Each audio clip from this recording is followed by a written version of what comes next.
winners last night in the opener of this series, 9-4. Top of the order, Brett Gardner, Ben Francisco, and then Robinson Cano against Mark Buehrle. 6 for 14 with a pair of home runs. He's driven in 6 against the Blue Jays left-hander. And then just 2 spots down in the order, Vernon Wells has worn out Mark Buehrle over his career. 477, that's 21 for 44 with a homer and 8 RBIs. But as a team, the Yankees have struggled against lefty pitching so far this season. Yeah, they certainly have, and that could fit in quite nicely for Mark Buehrle as he gets ready for his 4th start of the season. Much better his last time out. Pitched into the 7th inning. His cutter was much better his last time out, and he pitched inside a little bit more against his former team, the White Sox, that I thought was a plus for Mark. Well, Buehrle is set. Brett Gardner will start things off for New York. Gardner was 1 for 4 with a run scored and an RBI last night. Here's the first pitch of the game. In there for a strike. Buehrle is going to pound the strike zone. He might take his lumps, but he's coming right at you. Something, again, I thought he did a little bit better of against the White Sox, that he used the inside part of the plate a little bit more effectively. Through the cutter a little bit more. I think that's a big pitch for him, especially with the right-handers that they have put in the lineup this afternoon. It's a foul ball. Took something off that breaking ball, and Gardner's behind 1-2. The Yankees as a team have hit 190 against lefty pitching so far this season. Got some big right-handed bats on the DL to share the switch hitter, Jeter and A-Rod, of course.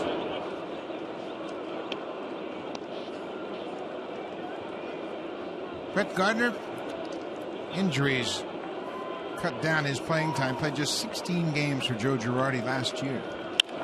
That's bounced to first, and Encarnacion will flip to Buehrle, and Gardner's retired one down. Let's take a look at the rest of the defense behind Buehrle. In the outfield, Cabrera, Rasmussen, Davis, Jose Bautista not yet ready to play in right field. Lori Kawasaki on the left side, Torres Encarnacion on the right side, and Mark Buehrle, a 4-time Gold Glover, teams up with J.P. Arancibia for the Blue Jays battery this afternoon. He's good. Watch him. Also watch Edward Encarnacion. I think at first base he's become a very good fielder. The more he plays out there and the more confident he gets, he's a lot smoother. He's got softer hands, and he's really becoming a good fielder. Well, Mark Buehrle puts a lot of balls in play, and he's always on his toes, especially with lefty batters. You better get over there, especially the way Gardner runs. And I always thought that if a first baseman's going to catch the ball, the pitcher's going to make that effort to get over there, give it to him so he can record the out. Ben Francisco.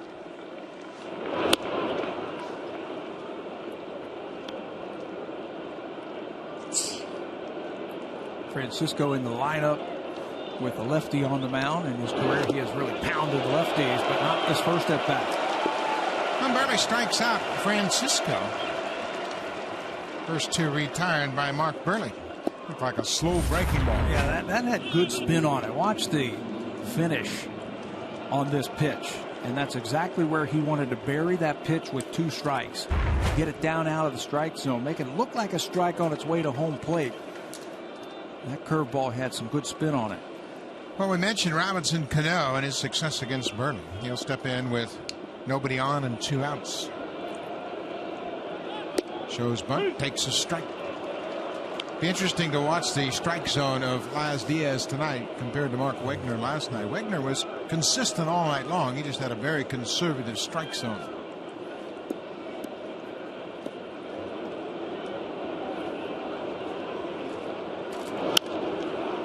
Buehrle's ahead. Boy, that's something that Andy Pettitte did last night, didn't he? Got ahead all night long and had the Blue Jays defensive. And then when he got that lead, big lead, it was strike 1, strike 2. Let's see what you can do against me offensively. Buehrle's hoping to have the same thing. Well, there's some knowledge right there. Andy Pettitte talking to C.C. Sabathia on the Yankees bench. Buehrle's ahead 0-2. Bounced in the dirt. Now, Pettitte went 7 1/3, allowed just 6 hits, 3 runs. Had 5 strikeouts, and he looks pretty darn good for a 40-year-old. He kept that ball off the barrel of the bat for the most part, didn't he? I know Jose got him for a home run, but everybody else seemed to top a lot of those cuts. Cano strikes out. Good start for Mark Buehrle. He strikes out a pair, setting down the Yankees in order. A go to the bottom of the first. Rajai Davis has had success against Kuroda, Melky Cabrera, and then Jose Bautista. He hit his 4th home run last night.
Going down at the hands of the Yankees, and it's Rajai Davis top of the order, then Cabrera, Bautista, Encarnacion, J.P. Arancibia against Hiroki Kuroda's put up big numbers, 6 for 9 with 2 doubles and a home run. He hit one of those 3 home runs that Kuroda gave up last May.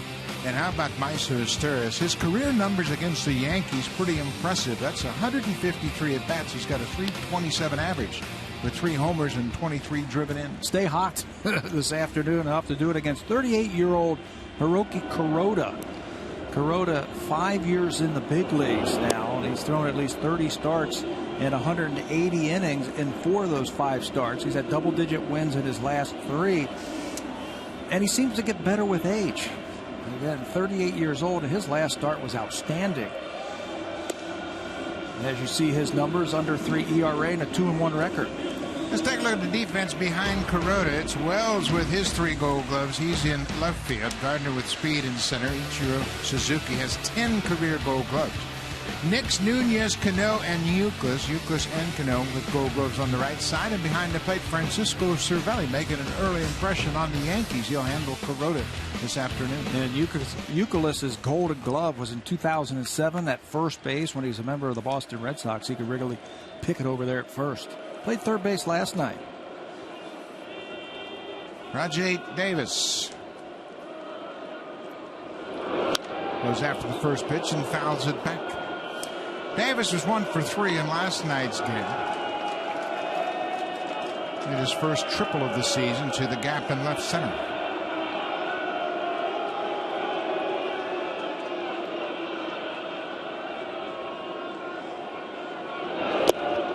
Here's that splitter. It starts out right at the bottom of the strike zone and ends up in the dirt. I touched on his last start where he threw a 9-inning complete game shutout against the Baltimore Orioles. Gave up just 5 hits against the Orioles. He'll throw a fastball, slurve, a cross between a slider and a curveball, and a very good forkball. Missed it down and away. In that shutout against the Orioles, he didn't walk a batter. It's the first 9-inning complete game shutout by a Yankee since David Wells did it without a walk back in 2003. Bounced foul by Davis. All the great pitchers that they've had, and it's an interesting stat. Yeah, that's a long time. 9-inning complete game shutout without issuing a walk. David Wells, he could throw strikes in his sleep. Kuroda starting to do that too. He's using his fastball just a little bit more, and he's throwing it on the corners of the plate. Off the end of the bat, Nunez, it's short, strong arm, just in time. Davis is retired.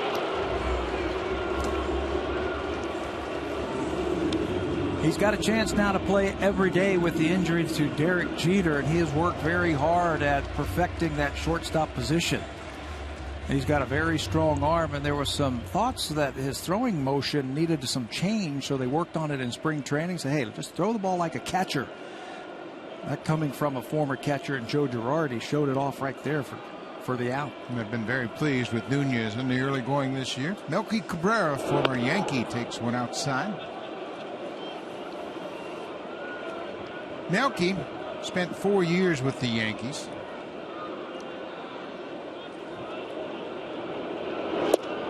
That splitter he goes after. Cabrera and Cano, good buddies when they first broke in with the Yankees, and Melky Cabrera worked initially with Kevin Long, their hitting coach. He drives this one to center. Brett Gardner gives it a chase right over his glove, off the wall. Melky Cabrera is headed for second. Gardner wasn't sure where he was in relationship to that wall. He jumped a little bit early, and Cabrera ends up with a double. Yeah, I think if he runs through that baseball with his good speed and the glove on that right hand, he catches that ball. But he takes off after it and mistimes his jump just a little bit. And Melky will take it. You can see it just a little bit too soon. If he had run right through that, I think he catches that baseball. But it's the first double of the season for Melky Cabrera. Yeah, Gardner had a lot more room than he thought. He didn't have to jump right then. And you're right, if he keeps running, he probably runs it down. But Blue Jays will take it. Jose Bautista. Chance to put the Blue Jays out in front. Missed with that splitter downstairs. Bautista last night 1 for 3. His home run was a long home run to deep center field. He went down and got that one. It was a low pitch from Pettit, and he timed it up beautifully with that high leg kick and drove it hard out of the ballpark.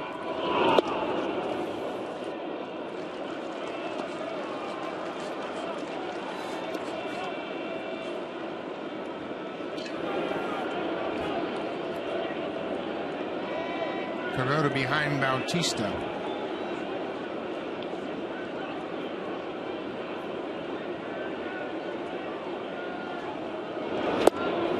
Just off the plate, and Bautista was out in front of that breaking pitch. Yeah, Kuroda says, okay, I'll just spin up a little bit of a breaking ball here. 2-0. If Bautista swings through it like he did, I'm back in the count. If not, if I walk, I'm no big deal. First base open.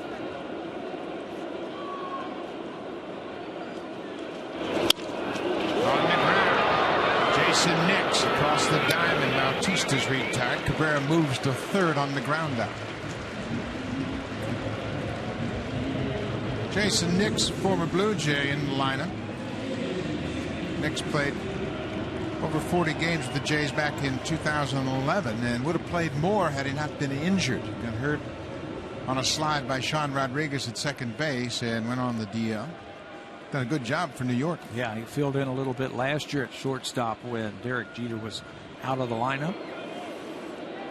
Edwin Encarnacion.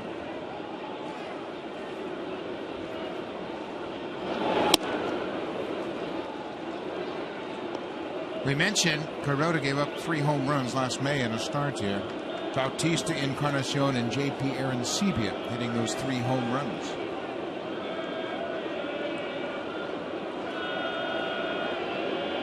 Two outs. This has not been an easy place for Kuroda to pitch. He's worked 2 starts here at Rogers Center, pitched a total of 10 1/3, and he's given up a .383 average. And he can give up some fly balls. And the way the ball shoots out of this ballpark, he can give up some home runs. I think he's going to have to change things up. I think he's going to have to pitch inside just a little bit more against the Blue Jays. Either bouncing ball, this one foul. The home runs that he has given up to Toronto have been all out over the plate. I think he's going to have to use his fastball. He's going to have to crowd the Blue Jays. Keep the ball out of the air. It's a real hard thing for pitchers to do because you see the ball flying out of here so easily. And it's kind of counterintuitive to say, okay, now I'm going to pitch him inside, but they're hitting home runs. But you're right. Most of the damage has been out over the plate.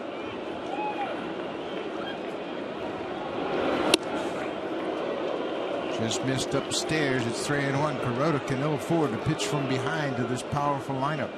Aaron Seavey with 6 homers is on deck.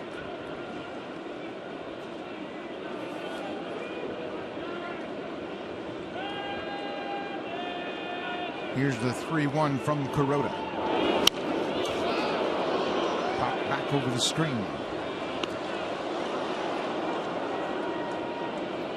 Edwin had a good series against the White Sox. He was 8 for 14 against Chicago in the 4-game series. Last night he was shut out 0 for 4. But he hit some balls hard last night. Yeah, he's locked in right now, hitting everything pretty hard. He lined into a double play. He lined out to the third baseman in last night's game. Hopped up. He had a pretty good pitch to hit. Nunez, the shortstop, out in center field, makes the grab, and the Blue Jays can't take advantage of a one-out double. They'll go to the second, scoreless game.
For the first, Buehrle is making his 400th career start this afternoon.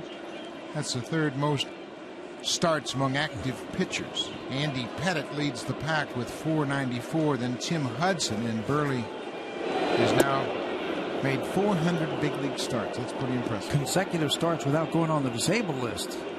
That's the thing that's so impressive with Mark Buehrle. Durable. He's going to give you innings. He's going to give you decisions also. Well, that last pitch has been his bread and butter. That cutter inside, right-handers see it out over the plate, think, I got it, and then swing at it, and they hit it down around their thumbs. You know, and it's a pitch that he just started throwing a little bit more in his last start versus the Chicago White Sox. Spring training is where a catcher gets to learn a little bit more about his new pitchers, and Mark Buehrle, one of them with J. Pierre and Sebia. And his first 2 starts were not very good. He kept throwing the ball away, so he went back and he watched some film of A.J. Pierzynski. How Pierzynski caught Buehrle, and he found out that he started throwing the ball inside a little bit more, using that cutter to right-handers in a little bit more than what he is used to. Picked up on that, and that really opens up the outside part of the plate, and you can do this. Change up down and away to Kevin Youkilis. So J. Pierre and Sebia went in and got some film work done and learned a little bit more about Mark Buehrle. It's obviously paid off in the last 2 starts. Youkilis strikes out. That's 3 strikeouts in a row for Buehrle. Vernon Wells. Vernon homered and singled in last night's game. And there's another cutter. This one's just off the plate. You know, I find that interesting because you might face a guy and figure he is change-ups away or likes to keep the ball away, but then when you got to catch him, you find out that how he got to getting you out the way is very interesting. How he got there. Yeah, it's all a process, and Vernon Wells understands that process very well. It's off to a good start with the Yankees, but he's also hit Buehrle hard throughout his long career.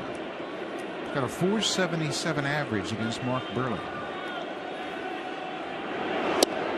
Buehrle knows it as well. He's pitching him very carefully. He's got some room to work. Show him inside the first pitch,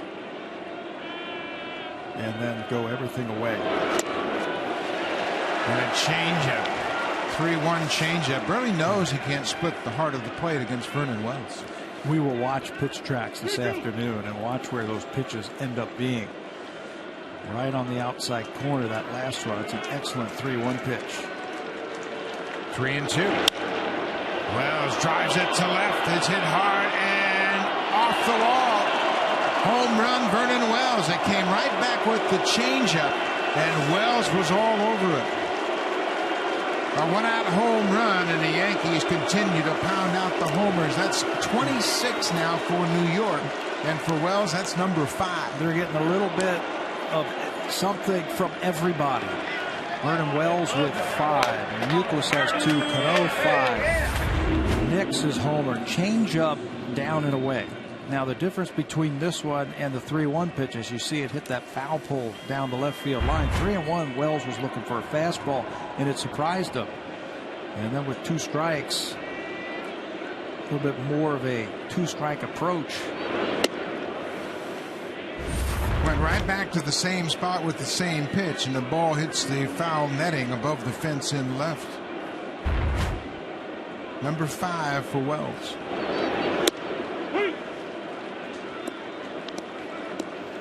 You know, you can't second guess yourself if you're a pitcher or a catcher out there. I thought that was the right call. It was just a good piece of hitting by a good major leaguer who's been around a long time. And the pitch was up just a little bit, but you don't question that call. 3-1, you get a strike. He swings right through it. I like coming right back to that changeup. Cervelli hits it into center. Rasmus turns with his back to the infield, makes the catch. 2 down. Blue Jays on Sportsnet. Brought to you by Home Hardware and Building Center locations. Homeowners helping homeowners with expert advice. And by the 2013 Honda CR-V, an IIHS top safety pick. Honda is the official vehicle of the Toronto Blue Jays.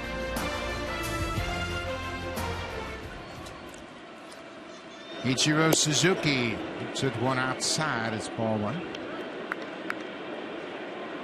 Suzuki had 2 hits in 5 at-bats last night. Off to a bit of a slow start by his standards, batting just .213. I think last night his double was something that indicated he's about ready to break out. He had a double to left field in his last at bat in the 9th. I think that's the stroke he's been looking for. Left field. And that's why the Blue Jays are really shifted over towards left field against Suzuki. He is always at his best when he's slashing the ball the other way. He's got such great hand-eye control that he wants to take care of that outside pitch first, and he trusts his hands that he can handle the inside pitch. Watching him in batting practice today, the first 2 rounds, he was pulling everything. Yanking it, hitting it hard, but that might just be to get ready for this game. Pops this one up into center, and this should end the inning. Rasmus is there, and Ichiro's retired. But the Yankees have taken a 1-0 lead. Vernon Wells hits his 2nd career home run off Mark Buehrle, just off the foul netting down the left field line. 1-0 New York.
catchers. Aaron Sebe is right up there with the big boys.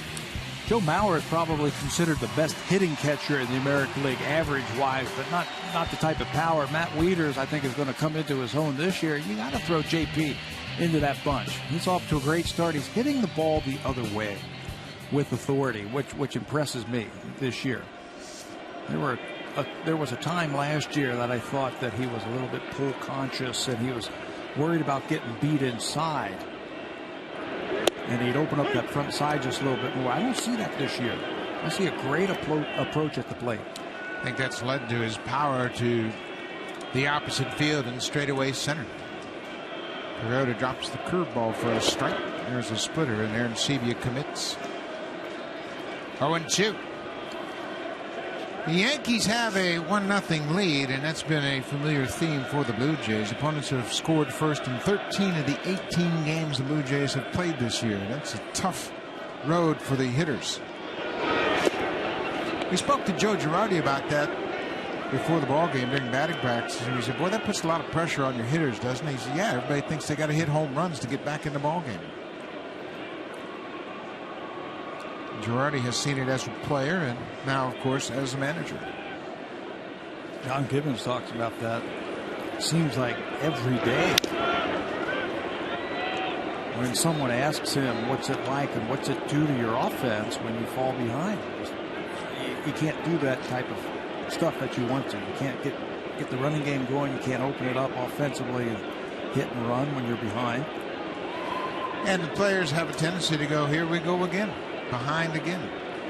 13 of 18 is just about every day that they've fallen behind, so they need to put up some zeros early in the ball game. Aaron Sebe behind 1-2. Trying to go upstairs, and he threw it all the way back to the screen. Kuroda, 38 years old, pitched the majority of his career in Japan. He had a very subtle tip of the cap after he throws this pitch. And you can see, watch there, and he just kind of reaches up to his cap and tips his cap as if to say, sorry about that. But that's traditional in Japan. When pitchers move hitters back by a pitch up and in, they'll tip their cap.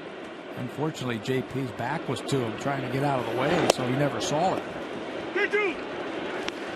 Full count. Kuroda's throwing a lot of pitches early in this ball game. As you mentioned, he's coming off a complete game shutout. Threw 113 pitches in that 9-inning shutout.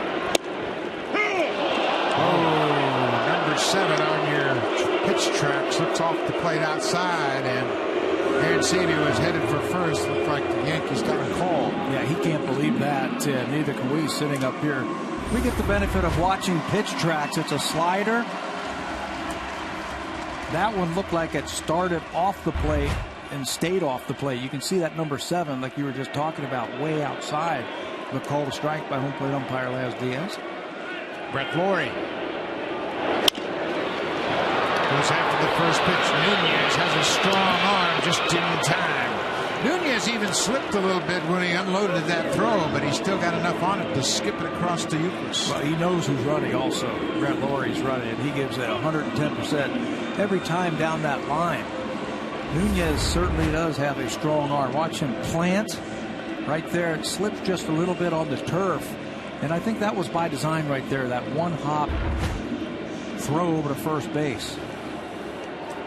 He's had a lot of trouble in the past with throwing errors, but he's been able to minimize those so far this season. Colby Rasmus.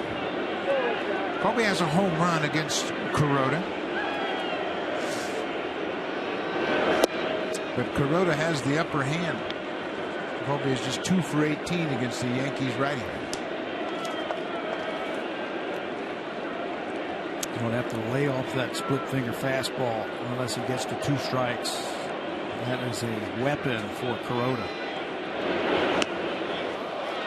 Well, he's had a little trouble with that high fastball. Hasn't been able to get it even close enough where it has any impact. Yeah, there's a couple of hitters in the Blue Jay lineup that pitchers we have watched over the last week or so that they like to elevate the fastball. Colby Rasmus is one of them. J.P. Aaron Sebe is another one. But that one not even close.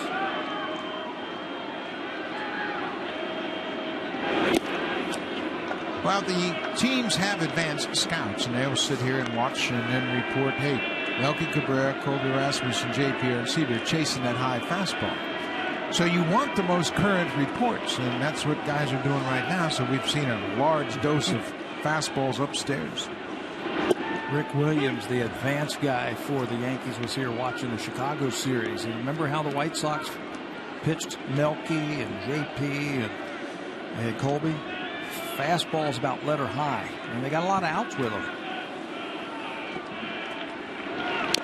That ball ran back over the plate. That's the pitch that's so effective for Kuroda. It looks like it's going to be off the plate inside the lefties and then runs back over the corner. A little comeback fastball. Something that he has added a little bit this year. You can't give up on it if you're a left-handed batter. You got to stay with it.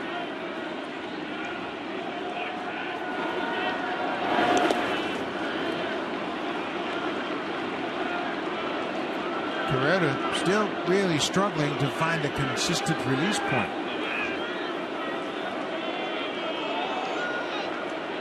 Larry Rothschild is the pitching coach for Joe Girardi.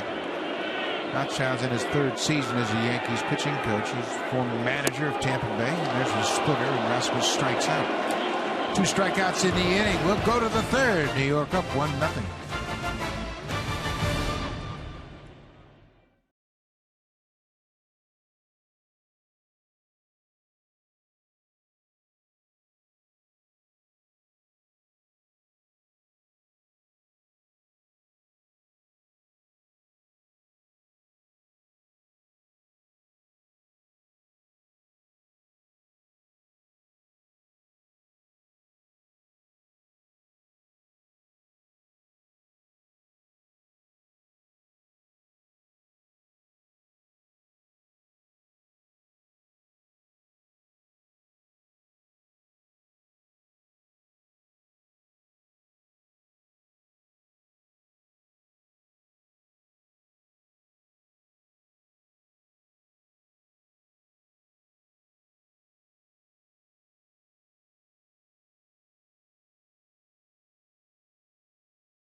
Brought to you by the 2013 Honda CR-V, an IIHS top safety pick. Honda is the official vehicle of the Toronto Blue Jays.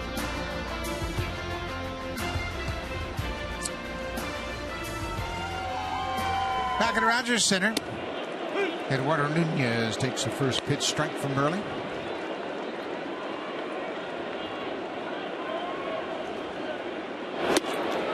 There's that ball inside. It really tied up Nunez. It's a cutter, and as a hitter, it looks like it's coming right down the middle of the plate. You start your swing, it ends up on your wrist. And when he throws like that, I think it just opens up everything else that Mark Buehrle can do. First 2 starts of the year didn't throw that inside cutter as much as he needed to. He got hit around. But now he's using that inside part of the plate for the righties. No matter what the velocity is, that pitch has a tendency to tie hitters up. There's a changeup, and that pitch inside set up that strikeout. 4 strikeouts for Buehrle. Fans, if you want your baseball question answered by our team of experts, email asktheexperts@sportsnet.ca and keep your eye out for the home hardware Ask the Expert segment later on in the ball game. Boy, what a difference when Buehrle got that pitch inside and Nunez chased it. Then the outside became gold for him. You know what else? He works quickly. He doesn't like to shake off catchers. And you've hit before where a guy shake and shake and shake and shake. What do you think's coming? Fastball. You keep thinking fastball when he's shaking. First he's shaking for the pitch, and then he'll shake for location.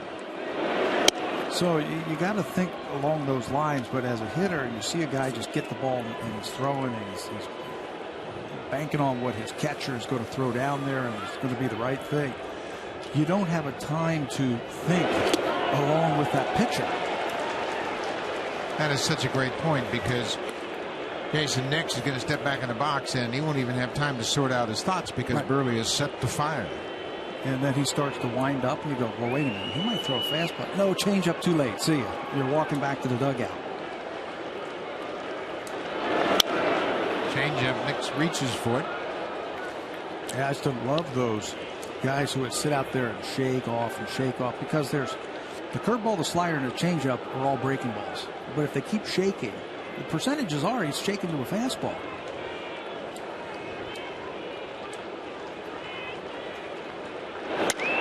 Every once in a while you get a pitcher that'll nod twice. And I always used to pick up on that. Nod once for fastball, nod the second time for location. That was perfect. And what pitch do you try to locate? Yeah, fastball. Tough to say, okay, slider or changeup inside. Coming in, he tied him up there. Just 83 miles an hour, but you can see the difference in the swing. Nix brings his hands in. He's fighting to get the barrel to the baseball, and it's a very anemic swing. Yeah, you're constantly reaching, or you're pulling your hands in, or reaching, pulling your hands in. That's where you've got to just get into that nice groove between the pitcher and the catcher. Popped up, and it'll be into the seats.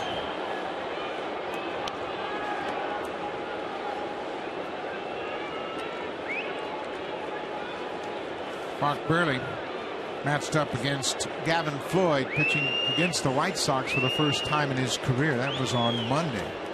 He went 6 in the third and picked up the win. Off the end of the bat is Sturris to first in time, and Buehrle wins that battle with Jason Nix.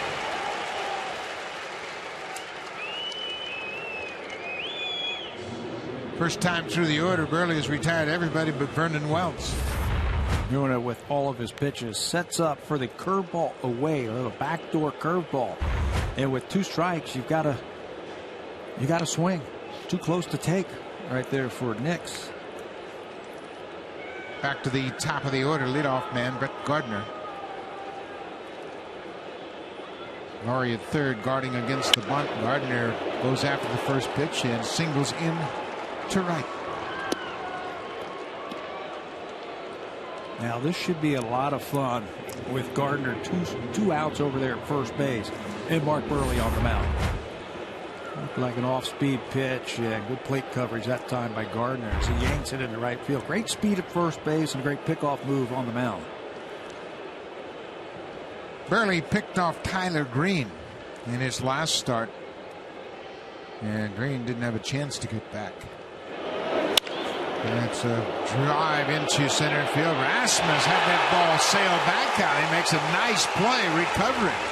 That ball was hit hard by Francisco and was slicing back towards center field, and Rasmus made a good adjustment. This ball could have been trouble, but he reaches back across his body and ends the inning.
Tour presented by Boston Pizza. Saturday, May 4th, Blue Jays will take on the Seattle Mariners. The game starts at 1:07 p.m. That's the next Junior Jays Saturday. Special kids price tickets in the 200 and 500 level outfield seats. After the game, kids 14 and under can run the bases just like the pros. Call the Blue Jays for tickets at 416-341-1234. Log on to BlueJays.com or stop by most Rogers Plus locations to pick up your tickets for the next Junior Jays Saturday. Blue Jays down 1-0. Rookie Kuroda facing Meiser Astores. We mentioned Astores' career numbers against the Yankees are good. .327 career average. It'll be 8-9-1 for the Blue Jays here in the third.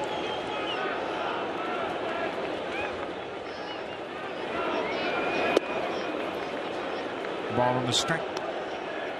Astores in last night's game went 0 for 3 with a strikeout. Blue Jays managed just 7 hits.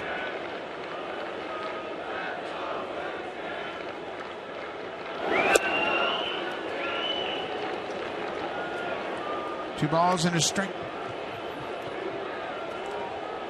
I think if he throws him a fastball, it's going to be inside. I would look for one right here. He got his fastball up and away, and he fouls it into the glove of Cervelli. Kuroda is going to be around the plate. This guy doesn't walk anybody. He's got 3 pitches he can throw anytime, kind of like Andy Pettitte last night. He's going to be around the plate. He's going to challenge you. On the ground, Nunez at short takes his time, comes across the diamond, and Astores is out. Munenori Kawasaki will step in the box with 1 out, and he has been a breath of fresh air to this ball club. And here at Junior Day Saturday, he's got a little fan that comes out, and he enjoys standing there with him. He says, "You should bow just like this to be thankful for the opportunity to step on the field." He had a good time with the kid. He's always signing autographs, always shaking hands and having a good time, and he made that kid feel pretty special. He's already got a fan club here at Rogers Center, Kawasaki's Corner. I think people can relate to him because of his work ethic, the way he goes out there and plays the game hard every day, has a lot of fun doing it. Right now, he's trying to impress his idol. Ichiro Suzuki is a guy that he admired early in his career. Ichiro, of course, playing for Oryx in the Japanese Professional League, and Kawasaki playing for the SoftBank Hawks in Fukuoka. Ball on a strike, 1 out. Late swing, and he hits it into the seats. As is the case all the time when Ichiro Suzuki's around, the Japanese media is prominent. That's the case here today, but now they have the extra bonus of having Kawasaki in a game as well, and he has gained some fans since he's joined the Blue Jays. Inside.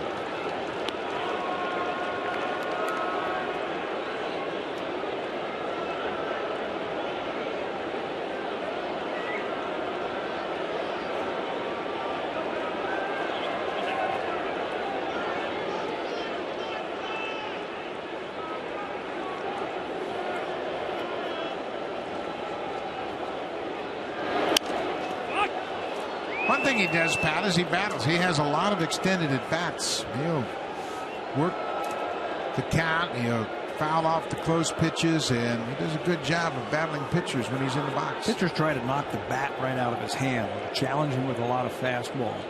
He's hitting number 9 in the Blue Jay lineup, and they don't want to turn that lineup over. So you'll get a lot of fastballs and get a lot of pitchers around the strike zone. He does a good job of waiting when he gets to 2 strikes and just trying to slap the ball the other way. Vernon Wells in left field is shallow and really starting to get a little bit closer to that line in left field. Anticipating a fastball in and him hitting it the other way. Nix takes one away from Kawasaki.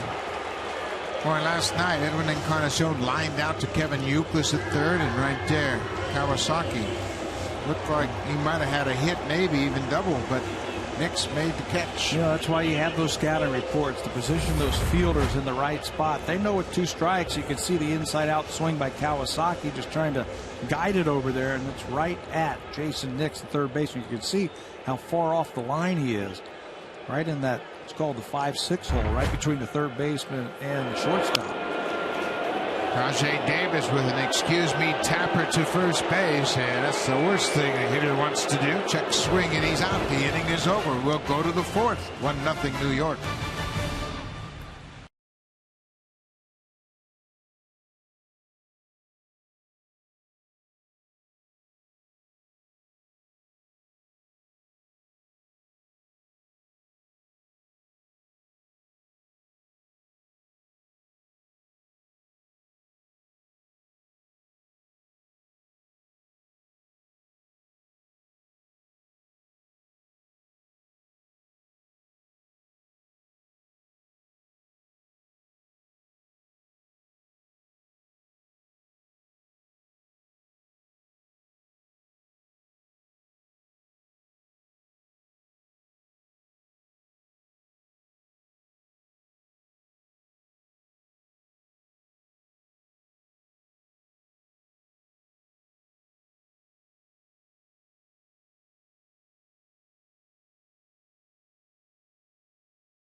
Mark Buehrle has allowed just 2 hits so far in this game. One of them is a home run. Gave up Vernon Wells' home run in the second. The Yankees lead at 1-0.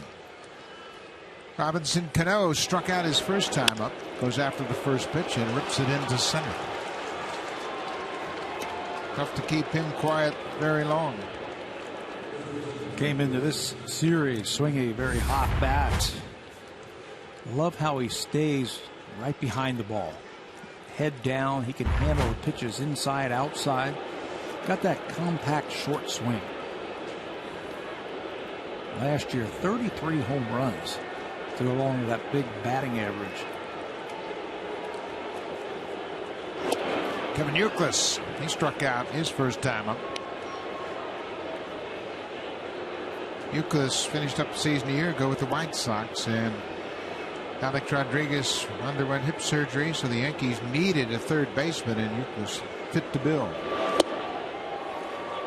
2-0.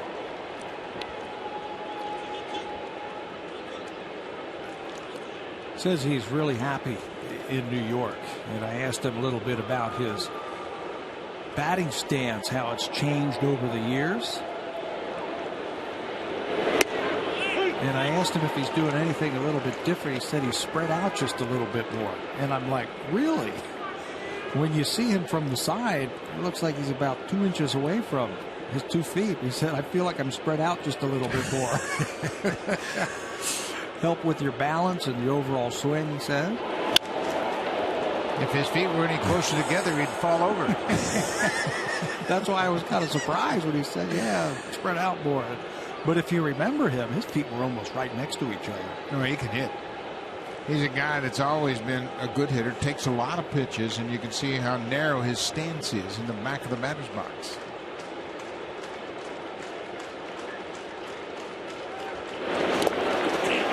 And he strikes out for a second time. That off-speed pitch has him baffled. Yeah, he's just not picking it up. In the past, He's always been a guy who's got great on-base percentage and a lot of walks. That time, swinging again at a breaking ball in the dirt. It looks so hittable because it's so slow when you go to swing at it and it just disappears. And when you start your swing, you're like, no, don't. Don't. It's not going to be a strike. I got to go. Vernon Wells with the home run his first time up. That's a backdoor cutter. Catches the outside corner. Wells hit a 3-2 changeup off of Buehrle the first time. Hit the netting above the fence down the left field line.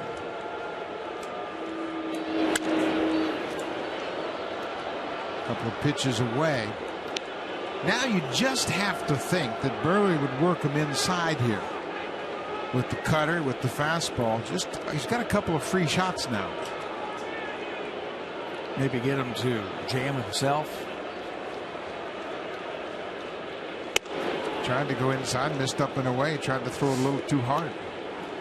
But you've got a couple of shots, and Wells is probably thinking he's going to work me away, but he got ahead 0-2, and he basically has a couple of free pitches. Coming in there again. Popped him up. So now he has the option of going down our way. Wells is thinking, okay, well, that one got in on me a bit. And now that outside might come into play, and maybe something a little harder than the 3-2 changeup he threw. Maybe a cutter on the outside. Maybe he gives up on it, like strike one, to get the out. 1-2. Greg Wells wasn't quite set, and Buehrle's used to this. Guys try to disrupt his timing always.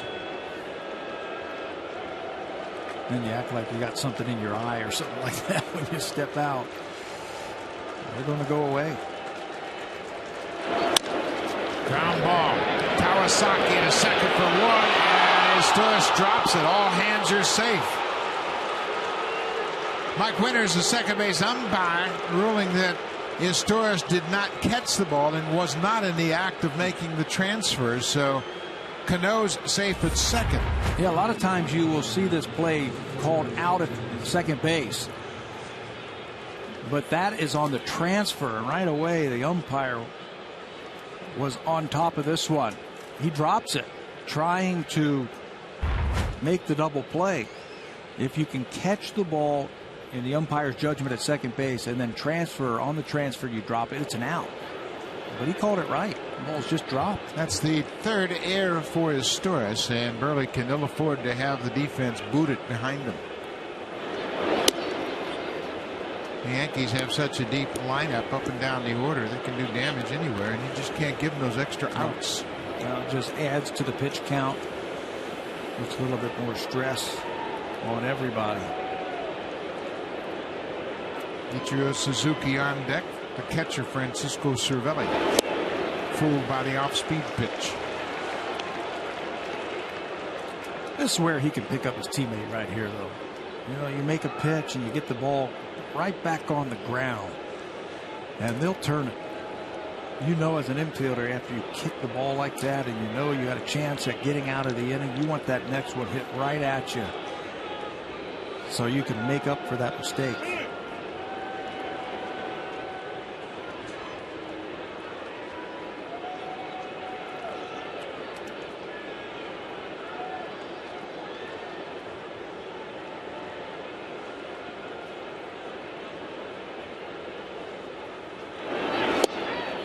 Off the plate inside, it's 2-1.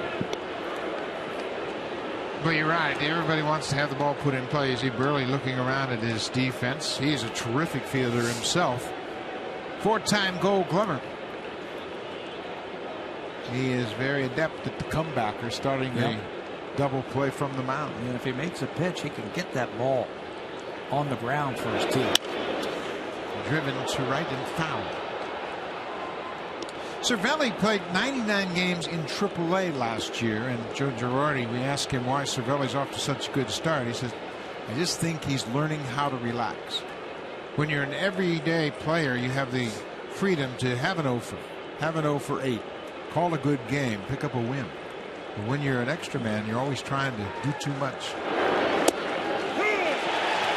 Buehrle dropped the great pitch on the outside. Cervelli didn't like the call. It's the same type of pitch that Aaron Sebe was called out earlier in the game. Yeah, breaking ball away. Rung up by Laz Diaz. Hitters will take that information back and say, okay, it's a bigger strike zone this afternoon than it was to last night. Breaking ball away. You can see from pitch effects, number 5 was outside that box. About the same distance that strike 3 was on Aaron Sebe.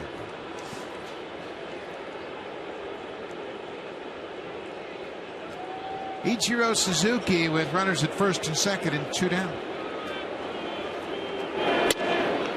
Cano broke off second. I don't think he had any intent of running.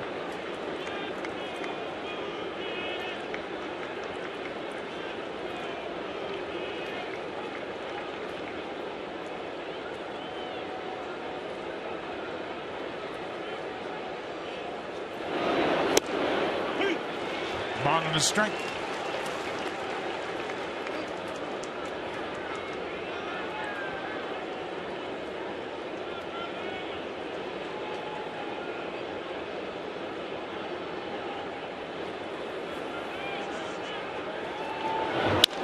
On the ground, off the glove of Encarnacion, and it's Buehrle just saved a run right there.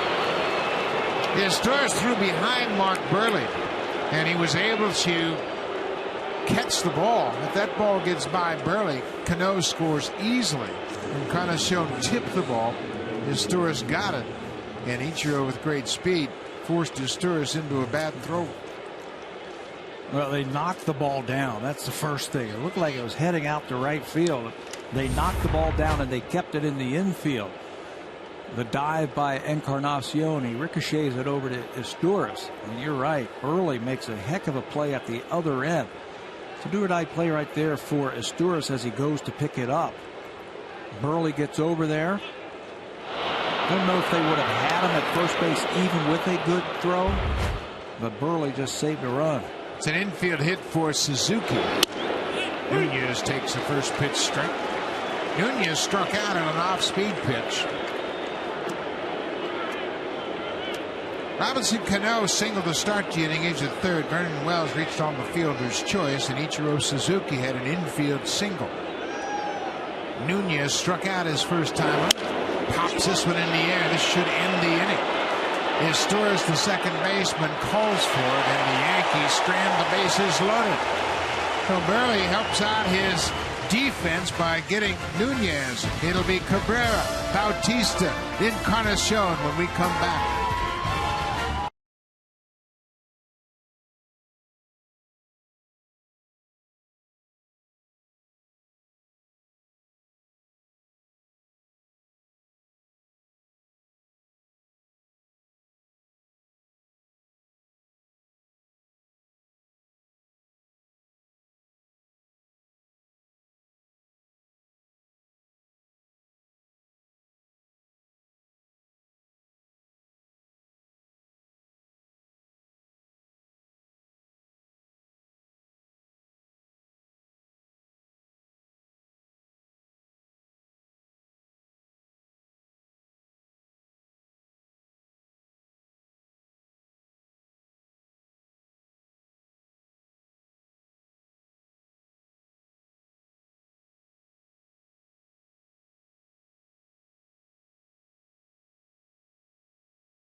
Super Camps are back this summer. They're presented by Baseball Canada and Little League Canada. St. John's, Newfoundland, July 15th, 16th, and 17th at Airport Heights Field will be the site of the Super Camp. The instructors will include Roberto Alomar, Lloyd Mosby, Homer Bush, Devon White, and Dwayne Ward. Visit BlueJays.com/Baseball Academy for more information. The Toronto Blue Jays are proud supporters of amateur baseball across Canada. Melky Cabrera picked up his first double of the season back in the first.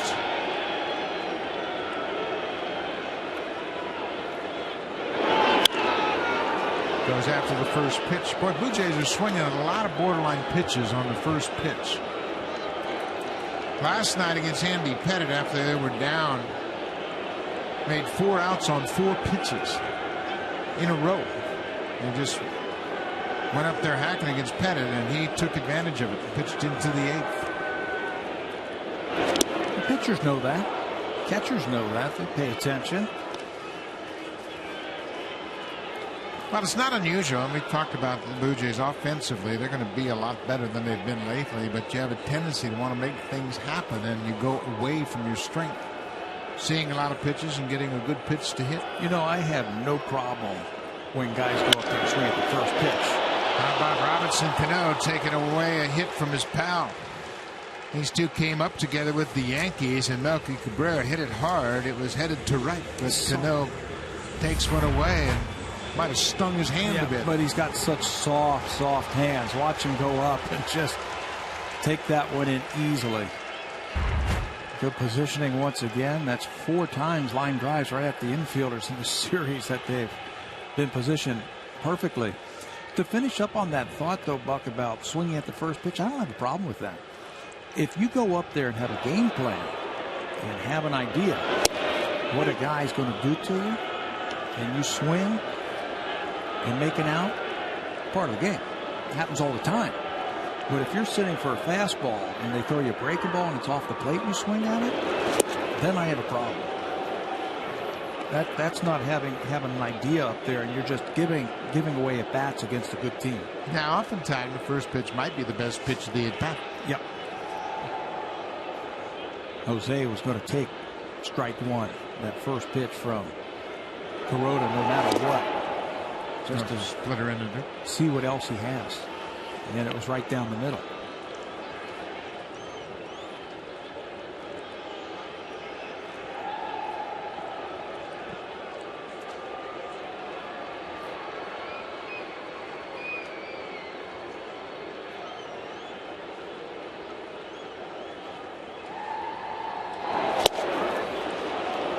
Up and away, and Kuroda strikes out Bautista. That's his 3rd strikeout of the afternoon. Had a little bit of movement right at the end. Staying away from Jose. And that little slider right on the corner as Bautista went to go get it. It just got underneath his back. And that's what you want. You want that slider to break as late as possible.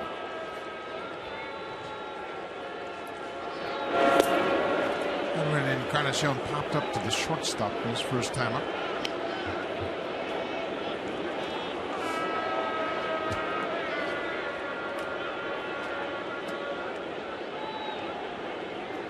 Rivera's hit the ball hard twice this afternoon against Kuroda. You can't guide it. Nope.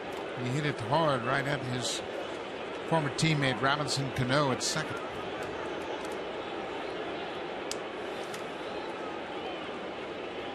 Two and 0.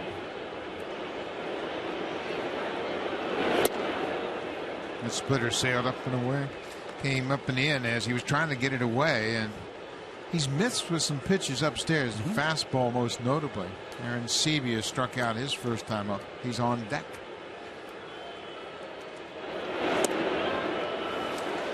There's a 4-pitch walk issued by Kuroda. That's the first walk he's allowed.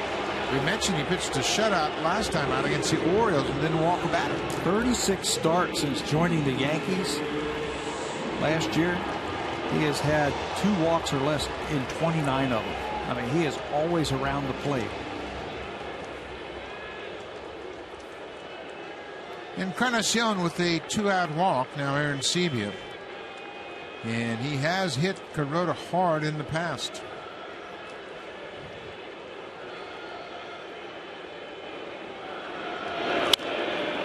Going after that first pitch, it's an off-speed pitch. He hits it off the end of the bat. We had talked about Aaron Sebia in the last couple of years. You and I both have characterized him as a breaking ball hitter. He handles breaking balls well. I think this year already we've seen him get on some pretty good fastballs. And he says that's just trusting my hands that I can still get to that pitch even if I have breaking ball on my mind. And I think his setup this year is allowing him to do that. His hands are set just a little bit lower. He says it frees up his shoulders. He doesn't feel as stiff. And he's letting the ball come to him. When you loosen up all that tension that you have in your arms and your shoulders, the bat is really quick.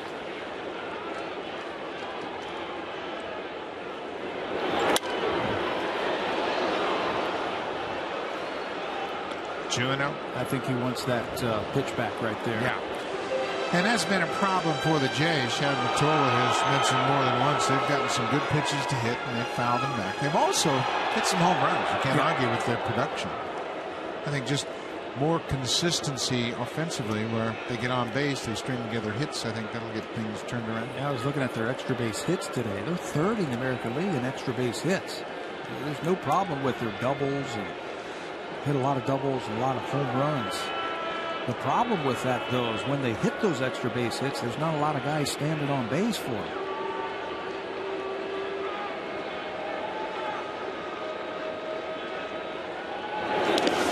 Bounced in it there. Boy, Sevilla did a good job. And if you have a pitcher on the mound that throws that split finger pitch, you better be ready to block balls in the dirt. Yeah, and they're not going to be right in front of home plate either. They're going to be over in the other batter's box.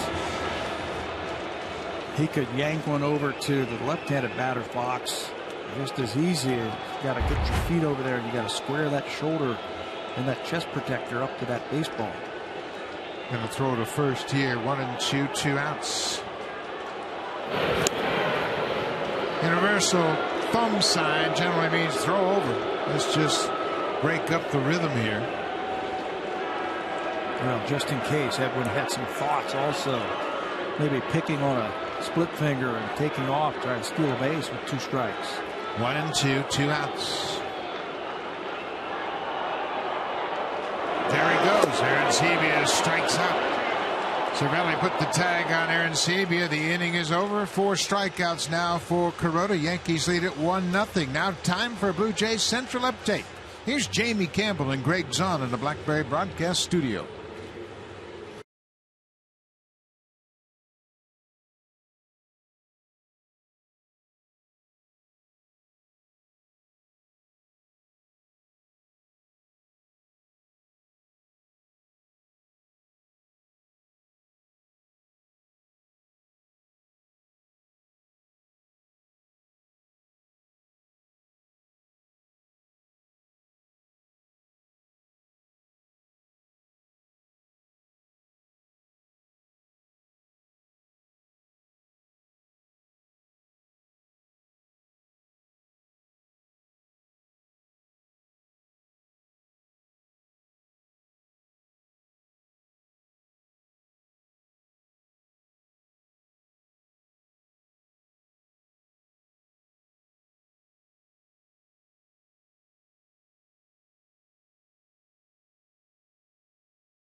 Five hits in the ball game, but one of those hits, Brendan Wells hit his home run in the second inning for Wells. That's number 5 on the season.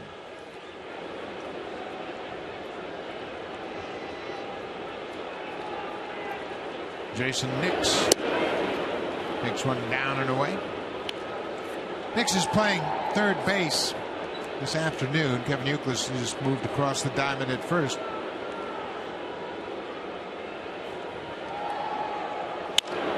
The looper, that's going to get down, and Rasmus has got the scramble to cut it off. Nix with a big turn goes on the brakes. Rasmus did a good job to cut that ball off and keep Nix to a long single. Playing straightaway center field with those long strides and the long arms, he's going to cut that ball off. If this gets by Colby in center field, you can see where he's playing. It's 2, maybe 3 from Nix. Colby goes over there, runs it down and gets it back in, holds him to a single.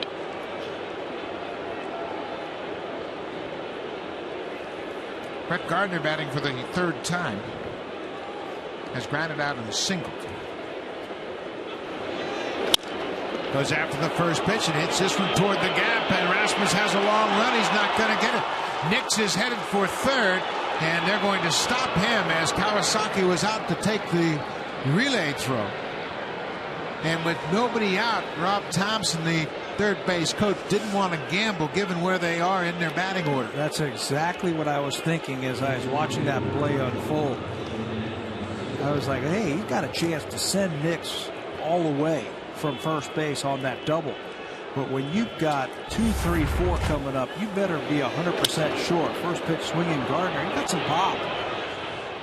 Saw that in last night's game as he slices that ball just out of the reach of Rasmus. Colby cuts it off before it gets to the wall and gets it back in. Ben Francisco takes a strike. Watch the angle that Robbie Thompson, the third base coach, gets. He's going to watch his runner, and he's going to try to pick up the outfielder and gauge that throw coming into the cutoff man. Nobody out. Yankees threatening in the 5th. Another pitch inside. Ben Francisco struck out and lined out.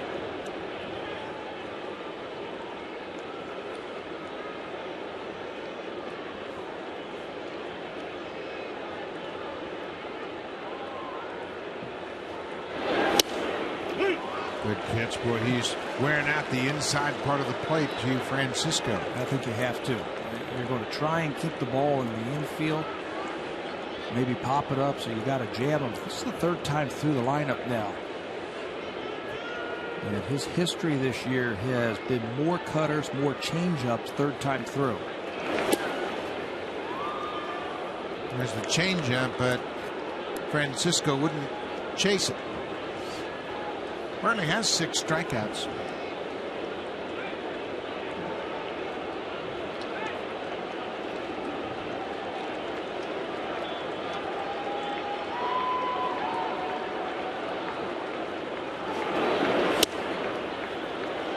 Same spot upstairs, and Francisco's having a good look.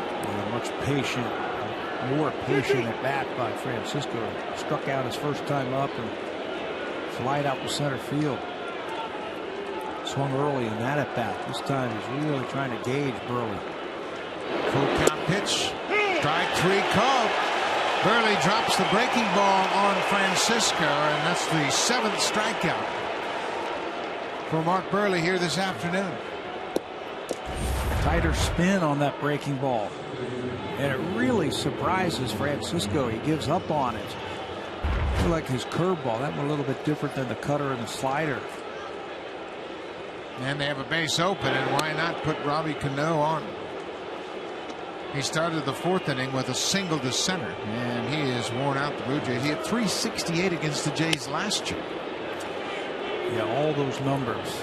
And it doesn't matter, lefty, righty, you have to set up a double play. And Youkilis is 3 for 21 against Buehrle with 2 strikeouts this afternoon. So this is the percentage play. You got the base open. I don't care if it is lefty on lefty. Yep. And if there were runners at first and second, I might think about walking Robinson Cano. There's a base open somewhere. Just take the bat right out of his hand. The Yankees stranded the bases loaded last inning. Buehrle got Eduardo Nunez to pop up. So Cano's at first with the intentional walk. Buehrle is thinking, how am I going to get Youkilis to hit a ground ball?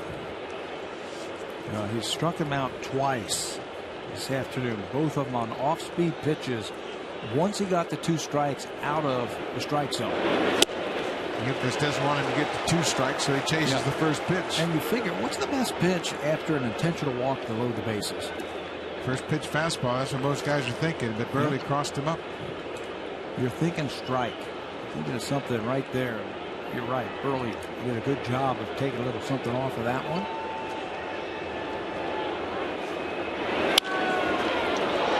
Brett Lawrie missed it, and it goes into left field. Nix is in. Here comes Gardner right behind him. The throw to the plate is hitting the runner.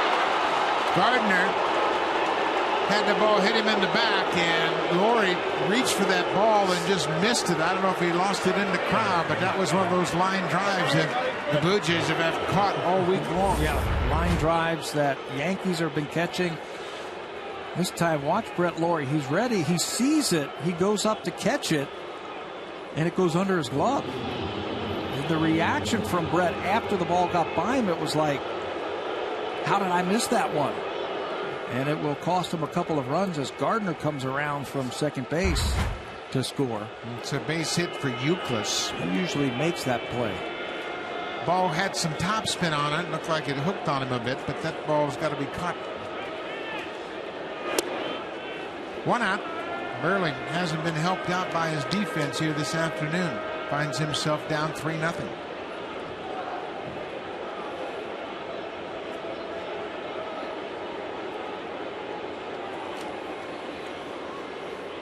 I didn't think they had a chance to score 2 runs on that because of the line drive. Everybody was freezing on the bases and actually going back to the bases, but Gardner's speed got the Yankees the run there.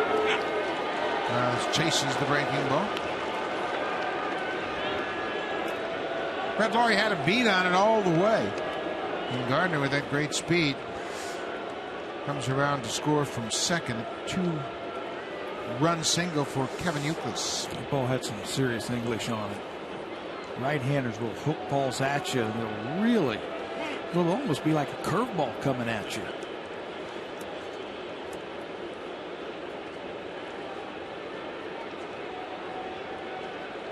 1-1 to Vernon Wells. 2 runs in this inning. There's a base hit to right. Cano is being stopped at third as Davis gets the ball back in. Vernon Wells just reached out and poked it into right.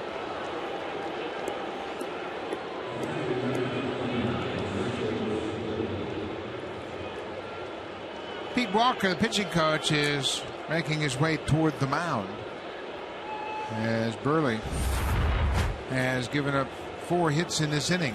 Vernon Wells has done a better job since he's gone to the Yankees of taking the ball away from him and hitting it hard the other way. We have seen him take that ball and roll over on it, but not today. Shoots it in the right field. He's been on base 3 times.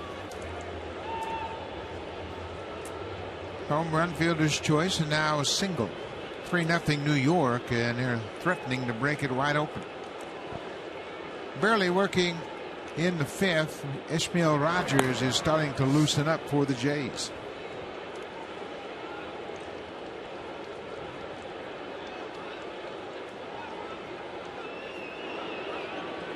Francisco Cervelli, the catcher. First pitch strike.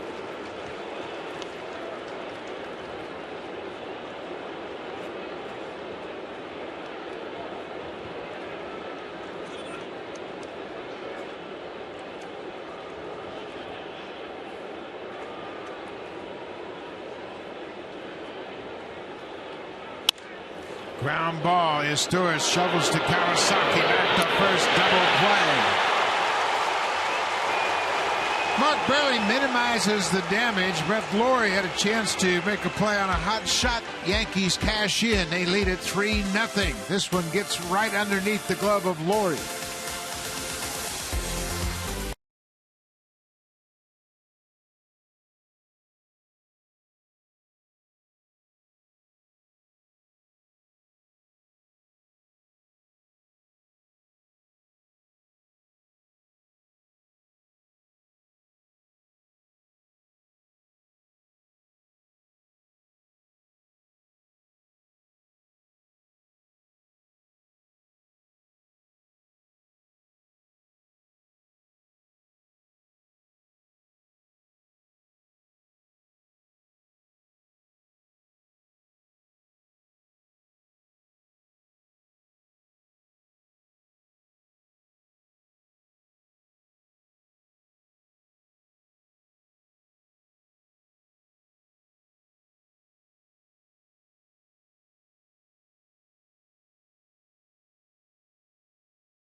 Ready for the game, went down the batting cage, and you can see he's got his tunes working, trying to relax before the start of the game, and he's pretty tightly wrapped. He is always into this ball game, trying to do whatever he can to get ready for the game.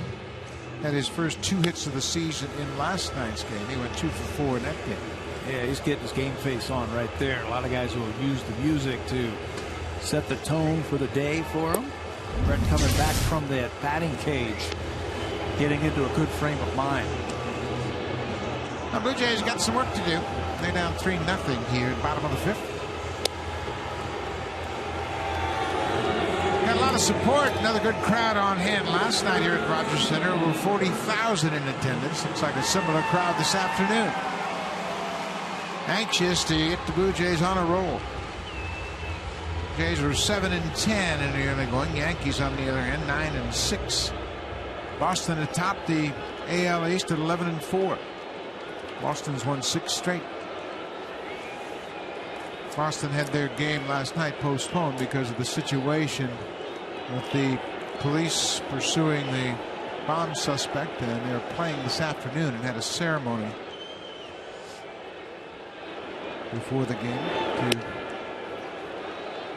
honor the victims of the bombing at the end of the marathon on Monday. Brett Lawrie pops it up. Foul territory. Jason Nix in front of the Blue Jays dugout makes the catch. 1 down. Fans, it's time for our BlackBerry Sneak Peek Stat of the Game, brought to you by the new BlackBerry Z10, built to keep you moving. Well, with Colby Rasmus, you're going to get home runs, but you're also going to get strikeouts, and you just hope that the strikeouts stay down. Unfortunately for this year, the strikeout rate from last year is almost double. And he's working on a few things. He has changed his mechanics just a little bit. He's lowered his hands to try and get a little bit more contact. Just hasn't happened for him so far this year. Very difficult to try to adapt changes in the middle of the season. They worked on it in the spring. It's just something that hasn't really clicked in for him. He does have 3 doubles and 4 homers, so that's the bright spot of his season start. And that's what you're going to get. Right now in his career, I don't know if you're going to get the 300 average, so you will trade the average for the power and the production. Right now, he just needs to come up a little bit more contact rate. Colby set a career high with 23 home runs a year ago, and his 23rd home run came against Hiroki Kuroda.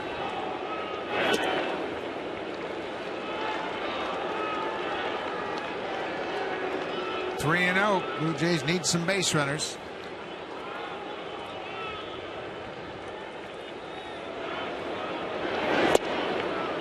At the bottom of the strike zone.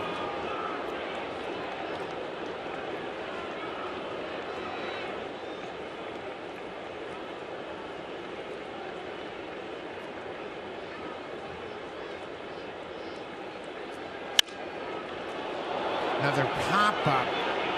Long run for Vernon Wells in fair territory. He makes the catch. 2 pop-up outs here in the 5th for Kuroda. You know, it's like watching Andy Pettit this afternoon. We saw him last night, and Kuroda's just like Andy Pettit. Keeps the ball off the barrel of the bat, changes speeds, doesn't throw a ball, make a whole lot of mistakes in the middle of the plate. Blue Jays are just going to have to put together a little bit better at bats. Blue Jays have had only 2 base runners. Melky Cabrera with 1 out in the first doubled, and Edwin Encarnacion had a 2-out walk. Vernon Wells made the catch down the left field line, and he played parts of 12 seasons here. Every time he has returned in the opposing uniform, the crowd gets on him, so he tips his cap. That splitter is bounced in front of home.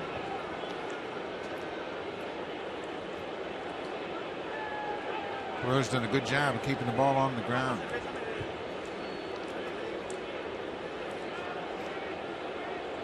Five ground ball outs so far in this ball game, and just 1 hit allowed.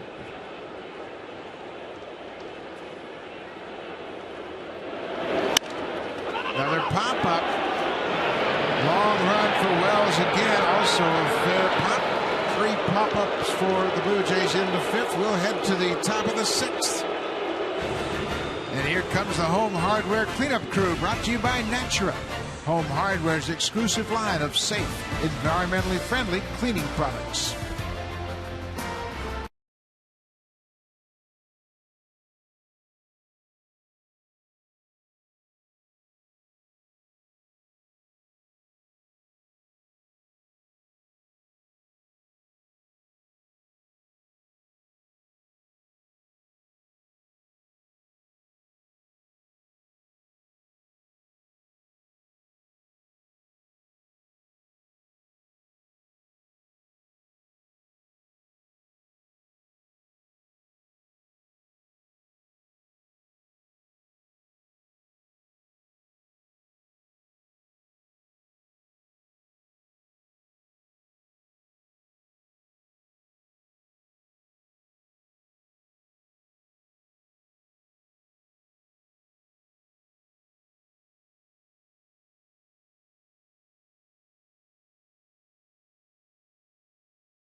For the 6th inning, it'll be Ichiro Suzuki starting things off.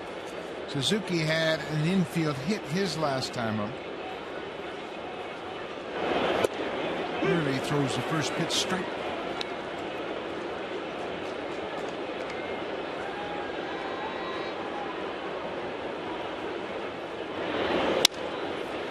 Fly ball in the center. Should be an easy play for Rasmus, and it is. Ichiro's retired. Buehrle has actually thrown the ball much better than the 8 hits might suggest. He had a double play ball dropped at second by Myceris Torres. That was an error, and he was able to leave the bases loaded. Stranded all 3 base runners. And then Brett Laurie had one go under his glove at third, a liner that might have turned into double play. Yeah, the defense certainly hasn't helped him out, and it's probably added 15 pitches to his total this afternoon. And there's another fly ball to center. 2 quick outs. Yeah, I'll agree with the pitch count. You know, we always talk about the errors leading to runs, but it also shortens the pitcher's outing. Those extra outs cost him pitches. Junior J Saturday, always a lot of kids on hand, and after the ball game today, kids 14 and under will run the bases and make sure that you bring your kids down for a Junior J Saturday. It's always a great atmosphere with a lot of kids in the house. Very nice artwork there with his Blue Jay. Breaking ball in there for a strike. Jason Nix, the 3rd baseman.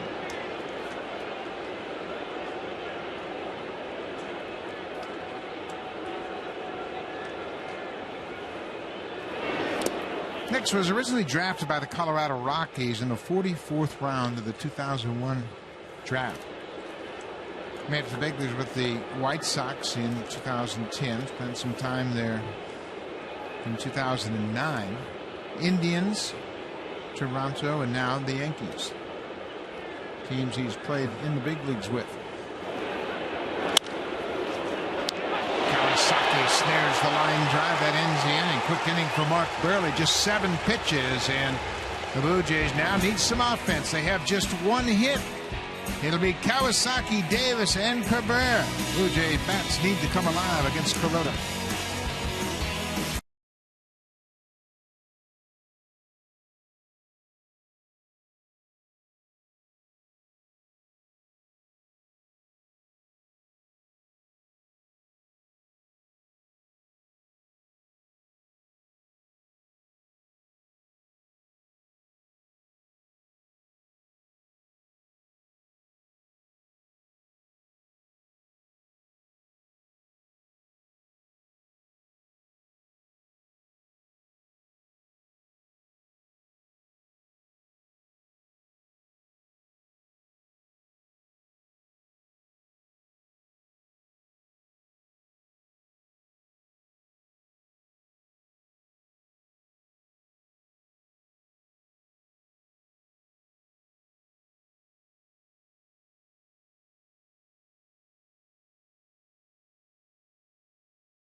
Eastern Time, 8 a.m. Pacific Time with Jeff Blair and Dirk Hayhurst.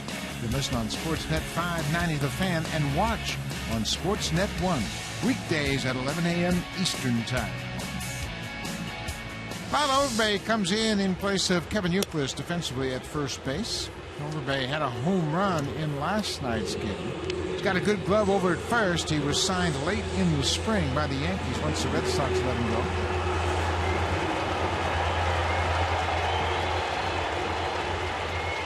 Munenori Kawasaki will lead things off for the Jays, and Kawasaki's corner. Part of a big crowd here at Rogers Center this afternoon. 46,095 fans on hand. Kawasaki has quickly become a fan favorite. Look at the jerseys. Kawasaki jerseys. Oh, those look like T-shirts, didn't they? There's jerseys around. I've seen them. They've made them up already, and that was pretty cool. I saw a lady that had one last night. A number 66 Kawasaki jersey.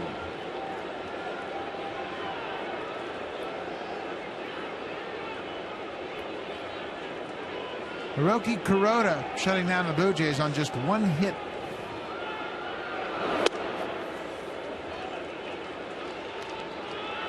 Oh, it is a T-shirt. Got the hands bowed on the front. And Kawasaki, good job, guys. I like that. Team spirit. Now give him a hit. Kawasaki could have had a hit last time. He had a hot shot right down to the third baseman. Jason Nix snared it for an out. Asking the umpire about that last pitch. If it was outside. Boy, he covers that outside pitch pretty well. Yeah, he can handle that inside pitch also. Doesn't really pull the ball that much. Just kind of slashes it the other way.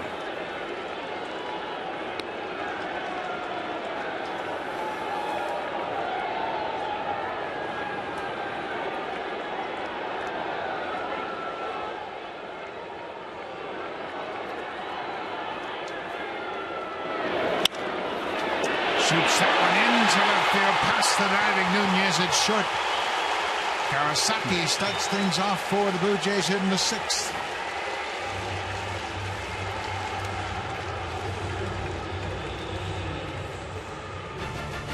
The 2013 Honda CR-V, an IIHS top safety pick. Honda is the official vehicle of the Toronto Blue Jays.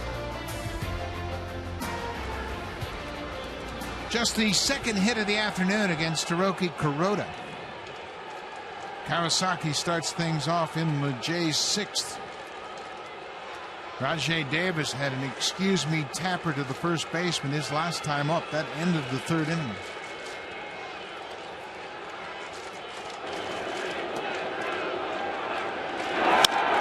Ground ball right to Nix. Second for one. Cano on the run. Double play.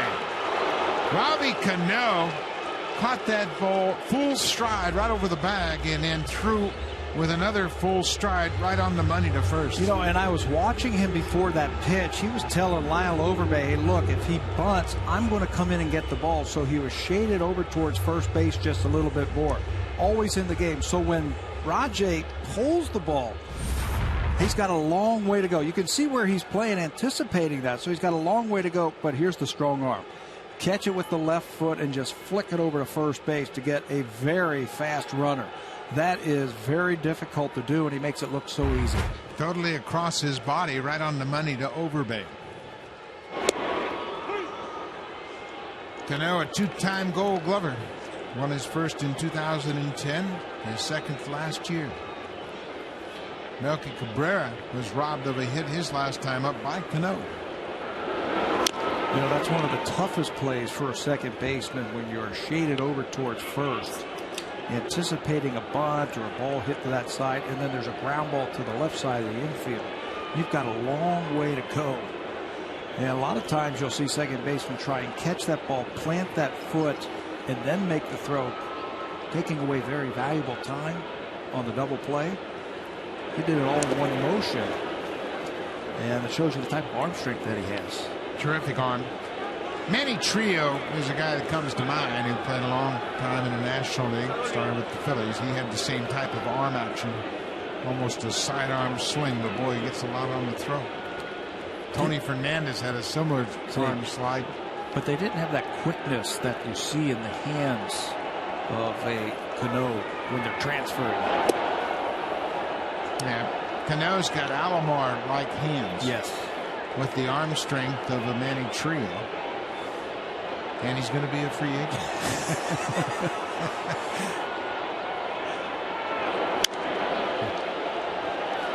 Another big crowd on hand here at Rogers Center. Last night it was 40,028. This afternoon, 46,095. Good job, good turnout. Now the home crowd would love to see a Blue Jays comeback.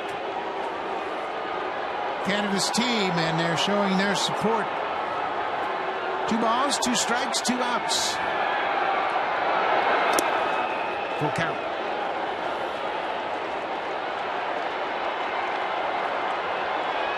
Roque Cabrera picked up his first double of the season with 1 out in the first. Bautista on deck. He's got 0 for 2 so far.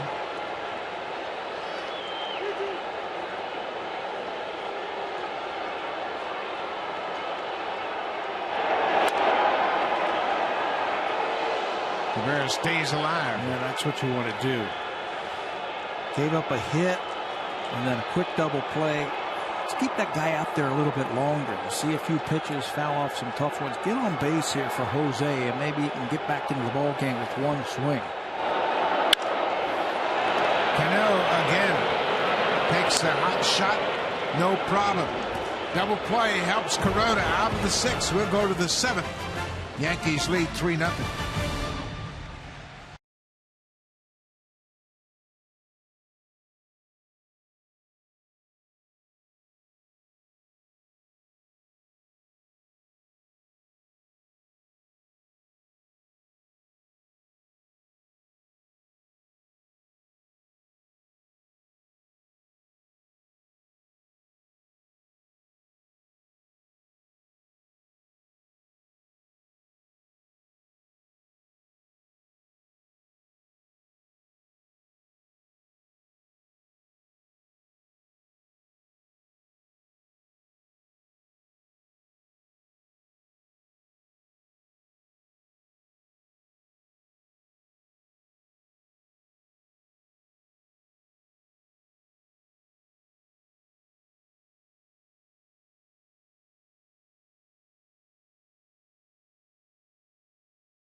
For live baseball, listen to live audio, follow games pitch by pitch, and enjoy in-game video highlights. The app is available on the iPhone, iPad, iPod Touch, Android, and BlackBerry Z10. Season-long subscription packages are available for $19.99. Visit BlueJays.com for more details. At Bat 13 is the official app of Major League Baseball. Brett Gardner will bat again. It seems like he's been up every inning. This will be his 4th at bat. He is 2 for 3 with a run scored.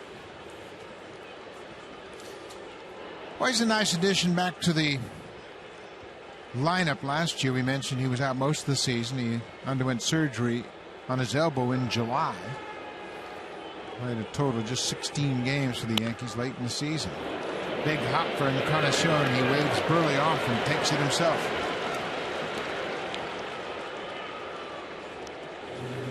The 2013 Honda CR-V, an IIHS top safety pick. Honda is the official vehicle of the Toronto Blue Jays.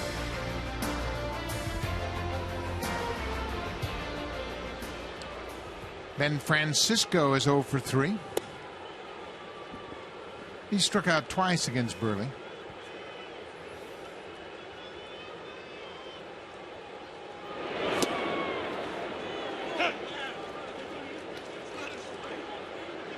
Ben's not happy with that call. You hear him say to Laz Diaz, that's not a strike. He said, that's not on the corner. Had a good look at it. He wasn't too pleased with him last time up. A couple of borderline calls go against him. 1-1. Same pitch. From pitch tracks, it's a little bit closer. Everybody's happy now. Everybody but Buehrle, that is. 2-1. Even now, 2-2.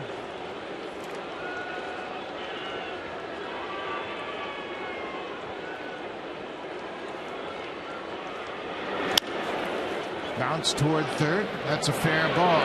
Lowry bounces it. What a play by Encarnacion.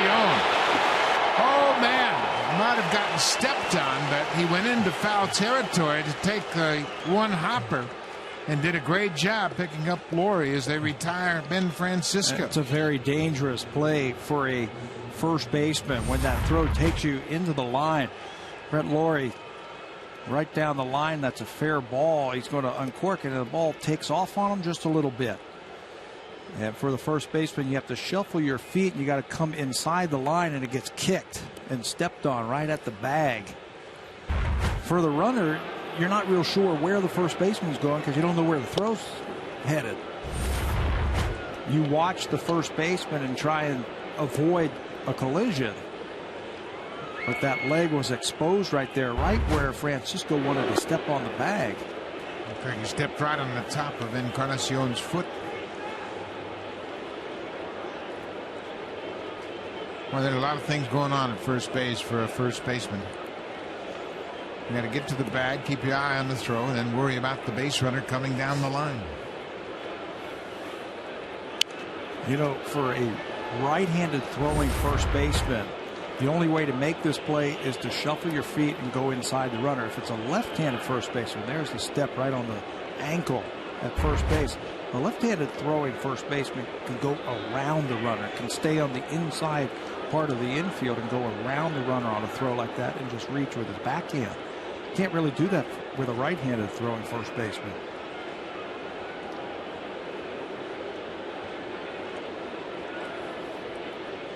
Robinson Cano has been aboard twice. He singled in the fourth and was given the intentional pass in the fifth. Breaks his bat is Torres. He's going to make the play on the weak liner. So Buehrle retires the Yankees in order for second consecutive inning. Now the Blue Jays got to go to work.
Zone are folks from EcoSpark, and over in the Jays Care Community Clubhouse, it's a group from Camp Uchiguez. Welcome both of you and enjoy the afternoon. Good ball game going on. Blue Jays Community Care Clubhouse always welcoming in great groups, and Mark Buehrle gets the handshake from the skipper, John Gibbons. 7 innings, and he strikes out a season-high 7 during his outing. And J.P. and Seavey did a pretty good job. They scattered 8 hits over those 7 innings. The Yankees have scored 3 runs. Kept it close. Yeah, just to give the offense a chance. Bautista takes a high breaking ball for a strike.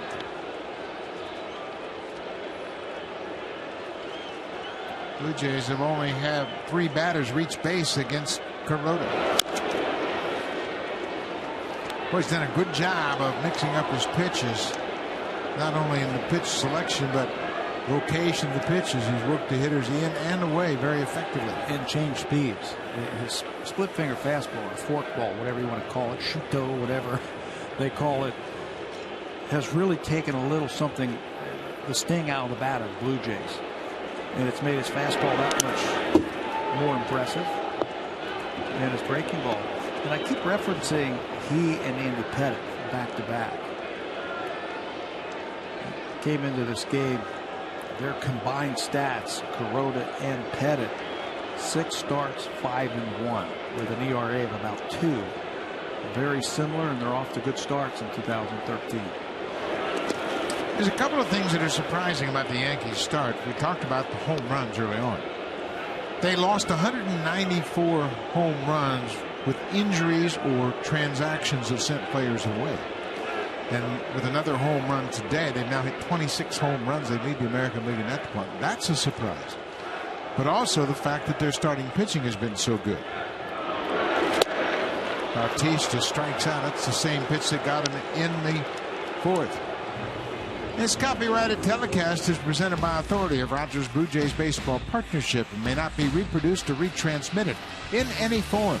And the accounts and descriptions of this game may not be disseminated without the express written consent of Rogers Blue Jays Baseball Partnership. Great crowd on hand at Rogers Center this afternoon. Fans have high expectations for this ball club, and I'm sure that those expectations will be met. Just a matter of time before things start to turn around, especially with the offense. I think that's the biggest surprise in my mind. I think the starters will get sorted out. Mark Buehrle's had 2 good starts in a row. R.A. Dickey seems to be getting a little bit better. Rounding in the 4th, says so. Josh Johnson was, I thought, real good his last time out. Yeah, I'm anxious to see him pitch tomorrow. Johnson went 7 innings, allowed just 4 hits to the White Sox on Tuesday night. Had 8 strikeouts in that game.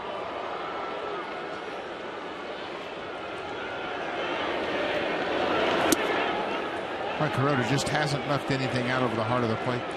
He's missed off the plate down and away, or run some pitches off the inside part of the plate, but he has rarely thrown one down the middle. Yeah, all around that strike zone box you see there on pitch tracks. Down, away, up, in. Hot shot gloved by Nix. Plenty of time to throw an Encarnacion. The Blue Jays have hit some balls hard today, but they have been right at Yankee defenders. They've come up empty for 2 straight days against the Yankees. Execution on plays.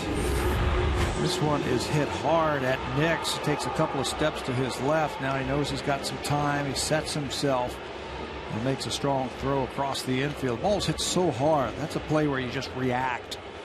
You can see where he caught it. He caught it from behind him. It was hit so hard. And Edwards figuring, what do I need to do to get the ball through the left side this year? J.P. Seavey has struck out twice.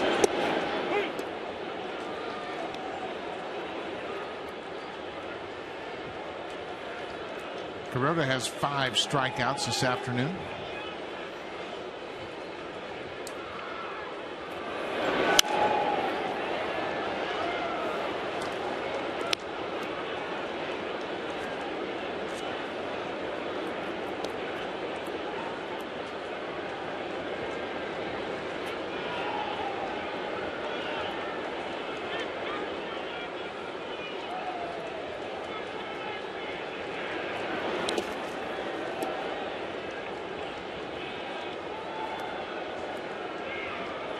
Kuroda with the 5 strikeouts. He's also had 9 ground ball outs.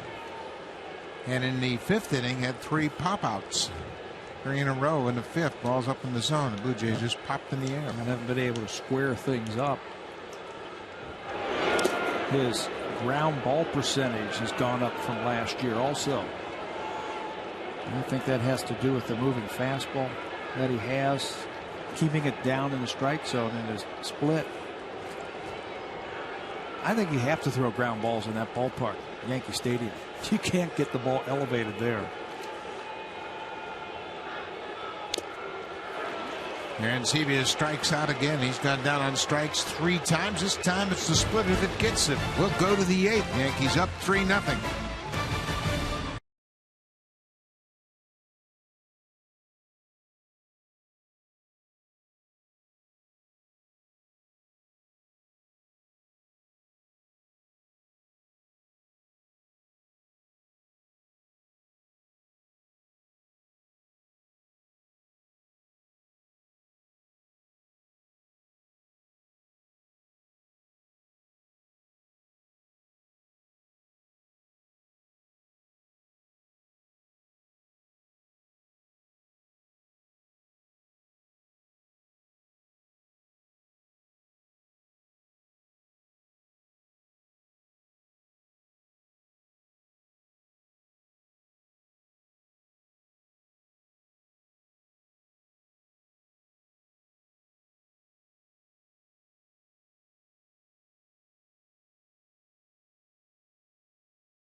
Against the New York Yankees, and so far the Yankee starters have been terrific. Last night, Pettit pitched into the 8th. Hiroki Kuroda has allowed just 2 hits to the Blue Jays. Tough starting pitching will always set the tone for your ball club. It certainly does, and the Yankee starters have been great this year. That's why they have a winning record. More of the same for the Blue Jay batters this afternoon. Kuroda, just a right-handed version of Andy Pettit, what we saw last night. Move the ball around the strike zone, use the splitter, keep it off the barrel of the bat. Blue Jays, when they square it up and when they do hit it hard, there's somebody standing there for the Yankee defense these first 2 games in this series. On the flip side, Mark Buehrle was pretty good himself. He gives up 3 runs over 7 innings, but strikes out 7. Now, Ishmael Rogers will come into the game. This will be his 8th appearance of the season. You see, Rogers has a ritual on the back of the mound where he acknowledges his late father before he starts the inning. He's pitched well. He has been effective working in these situations. Now he needs to put up a couple zeros and keep it a 3-run deficit. I think he's been very aggressive with his fastball, and he's got a good fastball. That one 95 miles an hour, and he's used it a lot. Doesn't show him that breaking ball till later in the count. He's got that quick pitch also. That's been very effective for him. Well, Overbay batting for the first time is driving the ball. This is carrying Rasmus with a long run. He's not going to get there. The ball is in play. Overbay, another opposite field hit for Overbay, and he has been working on driving the ball the other way. That ball carried a long way on Rasmus. We had a shot yesterday of Robinson Cano working with Kevin Long, the hitting coach, where they put a screen on the outside corner and then throw balls where it helps you to stay contact and keeps your hands inside the baseball. Kevin Long was telling me today that Lyle Overbay does it every day, and whenever he does it, when he gets into the game, hits the ball hard the other way, and that ball just shot off his bat the other way. You can do that when you stay inside the ball. That was a perfect example of it right there on a pitch, that you stay inside it and you can hit it hard the other way. Well, the ball is flying around Rogers Center early this season. For Overbay, that's his 3rd double of the season. Now, Vernon Wells takes the first pitch.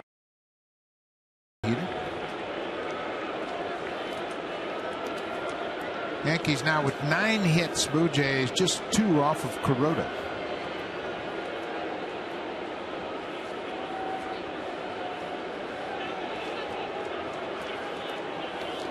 I got to be honest, I never saw this coming from the Yankees.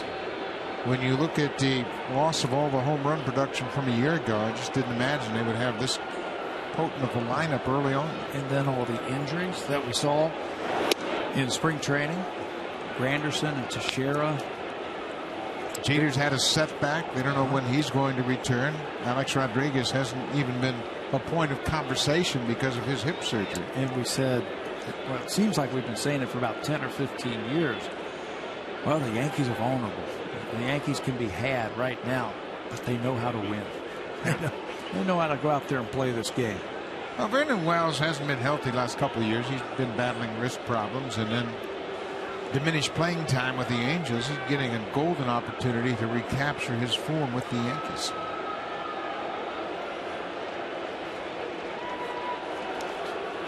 Ball and a strike. Overbay with the leadoff double. Rogers just blew that fastball by Wells. You know, I'm right there with you also. I didn't see this coming from the Yankees, too. I thought they were vulnerable, especially early in the season. But they've done a good job coming out of the chute. They're veterans just playing the regular game, doing their thing.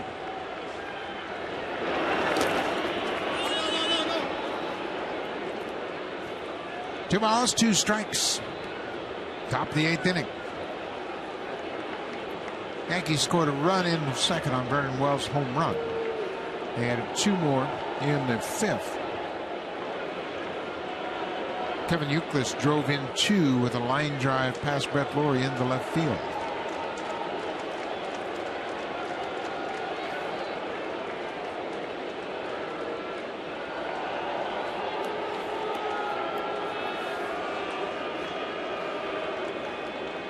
Overbay at second with the double.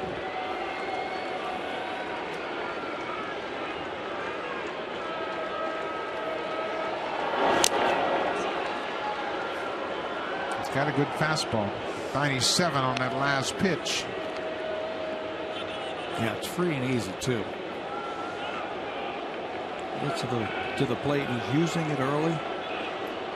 Just pound down when you throw that hard. Well, that's what attracted the Blue Jays to Rogers, was his velocity. The fact that they needed some power in their bullpen, and he has certainly added that dimension. Yeah, anytime you're able to trade a couple of backup players. Mike Aviles is a backup player, utility type of infielder, and Yan Gomes is a utility type of infielder. Those are the 2 players that the Blue Jays sent to the Indians. Anytime you can send those backup type of players for that type of arm, I think you do that every day. Pushed him back with that fastball. Yeah, I agree with you, especially in the day where bullpens are so important to your success or failure. You know, unless your farm system is just leaking big arms every year, you just have too many of them, you don't know what to do with them. That hasn't been the case for the Blue Jays the last couple of years. Full count pitch to Vernon Wells. Lawrie knocks it down, gets to his feet in time, and Encarnacion digs it out.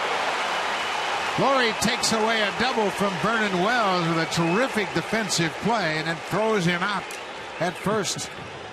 Well, the first day he stepped on the field, you could see the range and the athleticism of Lawrie at third base. Look where this ball is going. That's headed down into the corner. Times his jump perfectly. Cuts it off, and that's half the play. The other half is get up, plant that right foot, and uncork a strike across the infield. And a good play at the other end by Encarnacion. Esmil Rogers certainly appreciates that. Boy, that's a beautiful thing in full speed, and then really something when you slow it down. 1 out, man at third. Hot shot right to Kawasaki. Overbay holds his ground at third, and there are 2 down. Mark Buehrle started, and he had a good start for the second consecutive outing. He goes 7 innings, allowed 8 hits, 3 runs. All earned runs. He walked the batter. That was intentionally, and then struck out 7. Good outing for Buehrle. Yep, moved the ball around, changed speeds quite nicely. Giving up just those 3 earned runs in 7 innings against a very hot Yankee team offensively. Brett Lawrie had a chance to snare that line drive off the bat of Euclid in the 5th. That led to the 2nd and 3rd runs of the game for New York. He was able to pitch around an error also, and an infield single to keep the score at 3-zip. Ichiro Suzuki with 2 outs. Well, this is where Rogers really has to trust his fastball and see if he just can't get Suzuki to pop it up. Swing through it or pop it up. Suzuki's in the hole 0-2. Yeah, you might do him a favor by throwing him a breaking ball.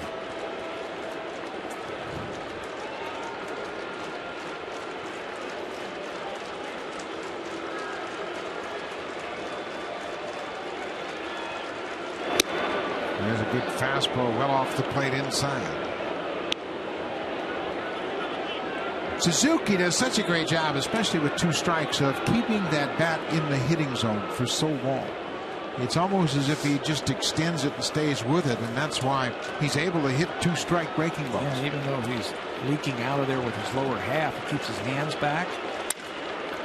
There's a breaking ball, but he hits it to the second baseman. Ichiro is out of there. Rogers does a good job pitching around the leadoff double. We'll go to the bottom of the 8th, 3-0 Yankees. Now time for a Blue Jays Central update. Here's Jamie Campbell and Greg Zahn in the Blackberry Broadcast Studio.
It's part of the Sportsnet charity broadcast auction. Make a donation of $50 or more to the Jays Care Foundation before April 24th, and you'll automatically be entered. You could win the ultimate Blue Jays experience, an opportunity to throw out the ceremonial first pitch before Jays game, a batting practice visit, a meet and greet with John Gibbons. For more information, visit BlueJays.com/broadcast auction. Great opportunity to help out a great cause, so make sure you make a donation to the Jays Care Foundation before April 24th. Hey! Hiroki Kuroda, coming off a 9-inning complete game shutout his last time out, has backed it up with a 2-hit effort through 7. You know, and this is exactly what Joe Girardi needed. They had a long series against Arizona, and a 12-inning game the night before they got here, got in about 4 o'clock in the morning yesterday. And their bullpen has been spent, been worked a lot lately. We got Pettit for 7 innings last night. Kuroda's now throwing into the 8th. Boy, he's done a great job of keeping that slider off the outside corner. It's what they call a strike the ball breaking ball. It starts on the plate, breaks out and away. There it is again. I mean, that's great command of your breaking ball. David Robertson, the right-hander, starting to loosen up. Sean Kelly closed out the game for the Yankees last night. He pitched an inning and 2/3 in relief of Pettit. He strikes out. Kuroda keeping that ball away from most of the Blue Jay hitters this afternoon. Not able to make the adjustments. Take that ball, at least foul it off and live for another pitch. Maybe shoot that ball into right field, but it's a slider down and away. You can see Brett just comes up empty.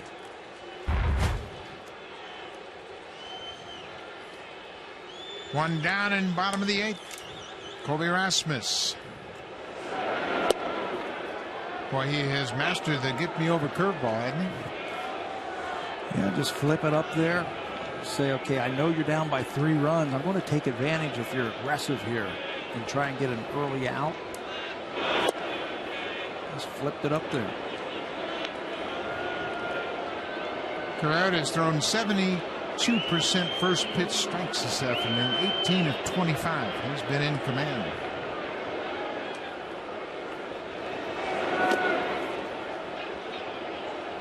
And again, if you were to break him down and scout him, nothing would really jump out at you. He doesn't have electric velocity.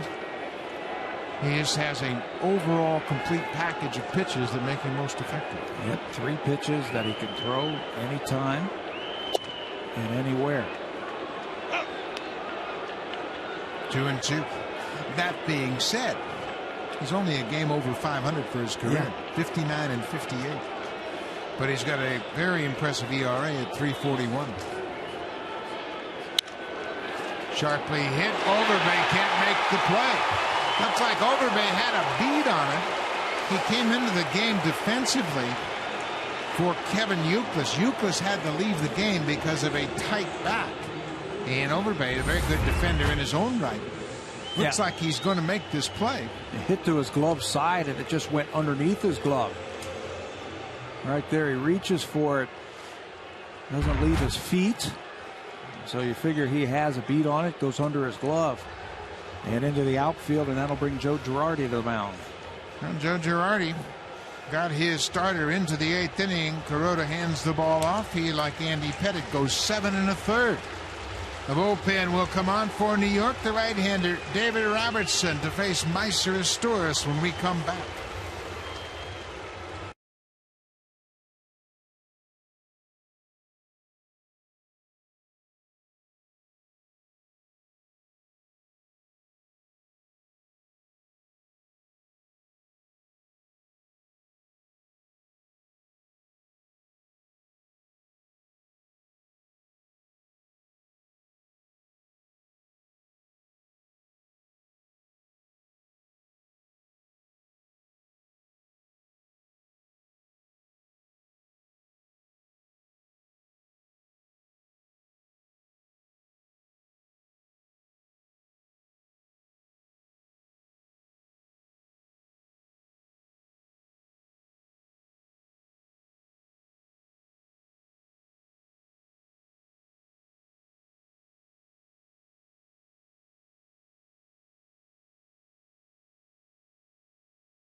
Sportsnet live on your smartphone.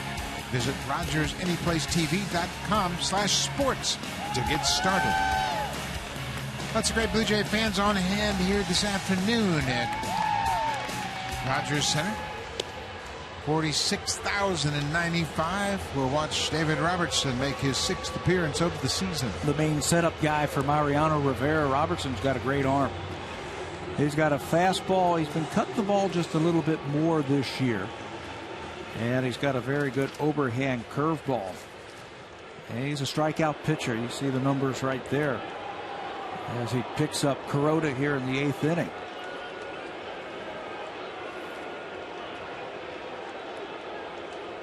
Robertson had one of the best relief seasons we've seen in a number of years. In 2011, pitching for the Yankees, he went 4-0 in 70 games with a 1.08 ERA. And a very high strikeout per 9-inning ratio. Had 100 strikeouts in 66 2/3 innings. Ball and a strike. There are his numbers over his last 12. How about that? Off to another good start.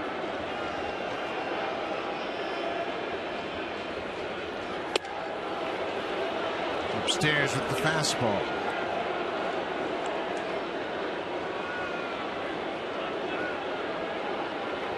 Adam Lind has grabbed a bat. He's on deck.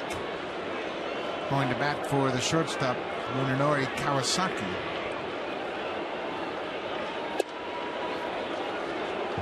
Blue Jays would love to get his Stewart on base, and Lind would represent the tying run. Rasmus with the single is at first.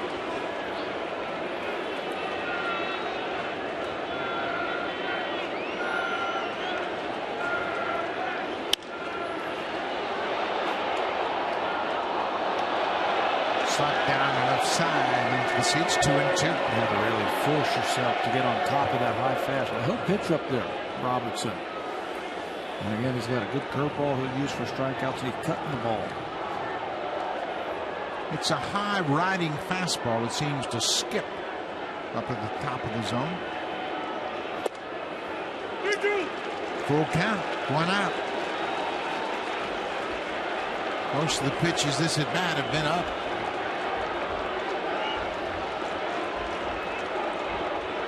Rasmus with the single.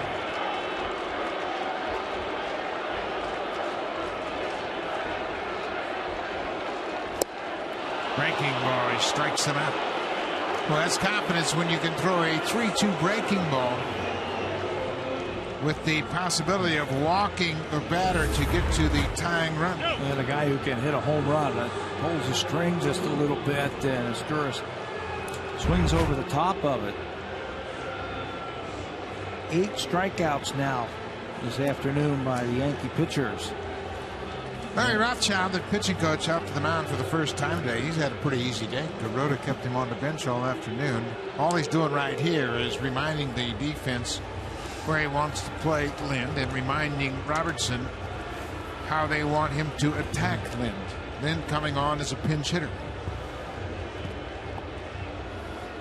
Kawasaki 1 for 2. He lined out and singled.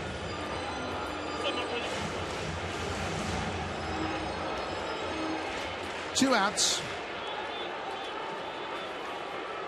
Lind on as a pinch hitter. This season he is 1 for 3 pinch hitting.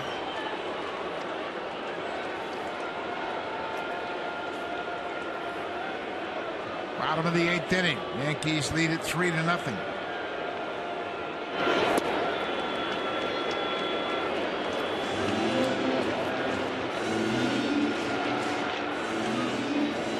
Runner at first base, Rasmus, is Kuroda's responsibility. He was the last man that Kuroda faced.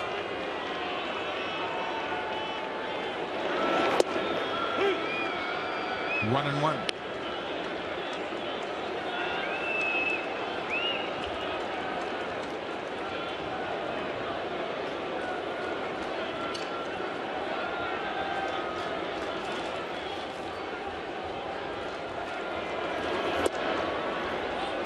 Missed with that fastball. He's going to have to stay on top of that ball. Robertson get it in the strike zone. Now Lind is probably thinking right now, okay, I got to have an extra base hit right here.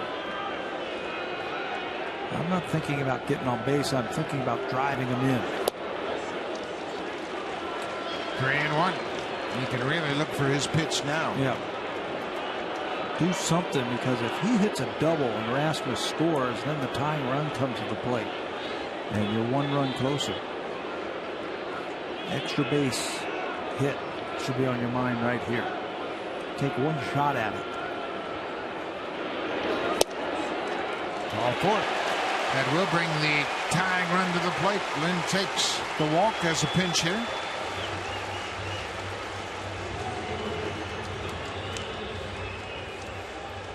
And now Emilio Bonifacio comes on to pinch run for Lynn.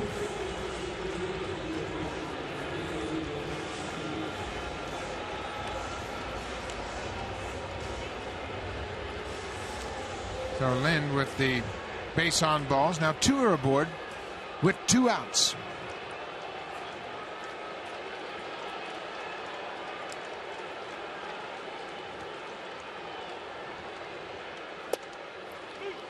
Davis checked his swing. It's a strike. Davis has grounded out twice and hit into a double play.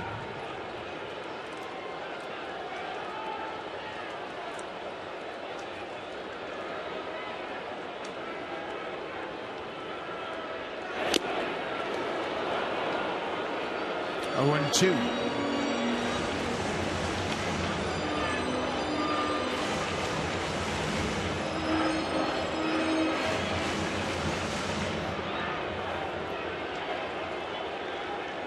David Robertson on in relief of Hiroki Kuroda.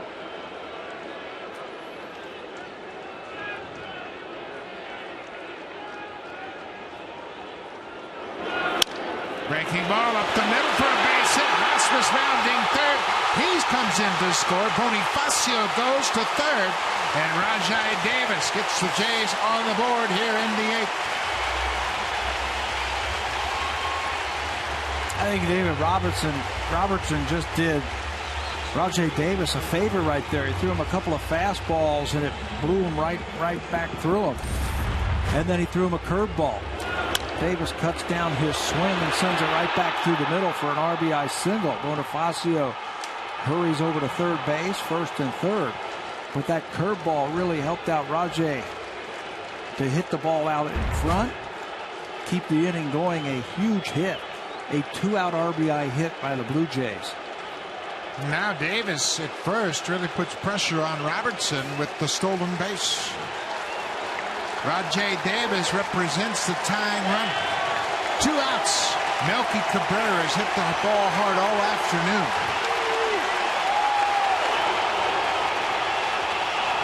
There goes Davis. Cabrera taking all the way. The throw, not in time. Tying run at second. Yeah, you got to give him a chance. Rajai now perfect 5 for 5 in stolen bases, and he doesn't waste any time as a hitter. You want that guy down there early in the count. I'll take a pitch to get you into scoring position. Give me a couple of shots now, driving in 2 runs. Melky Cabrera.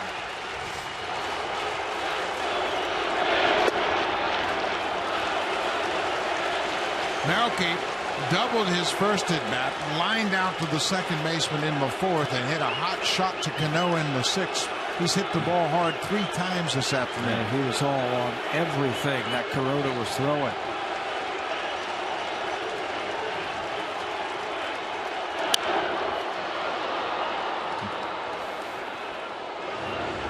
Casey Jansen loosening up for the Blue Jays.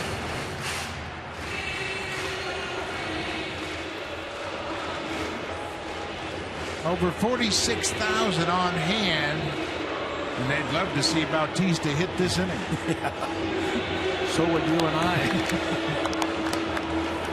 Get on base, and then it's power versus power. The first is going to have to really scramble here. He's in the hole 1 and 2.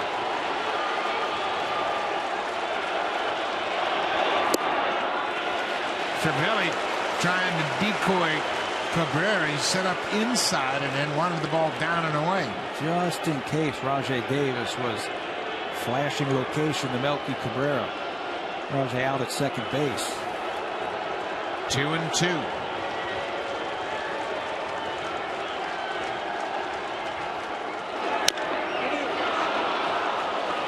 Like a little cutter down and in, and Rivera got a piece of it. That's a hard cutter. It's 90 plus with movement. It's a lot like Mariano Rivera's cutter. Just doesn't have the command like Rivera does. But it's hard. That one was 94. Bonifacio at third, Davis at second. Ripped into center field. Bonifacio scores. It kicks off Gardner. Davis is in to score. Cabrera has tied it up.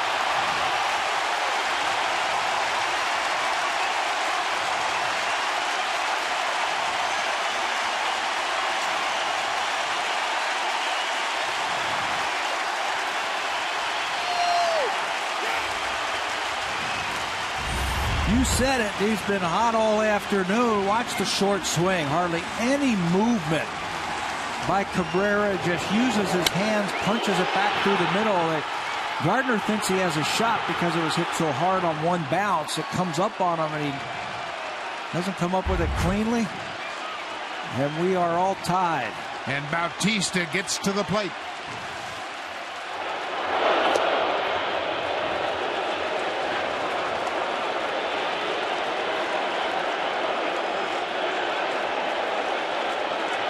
This way he'll do it.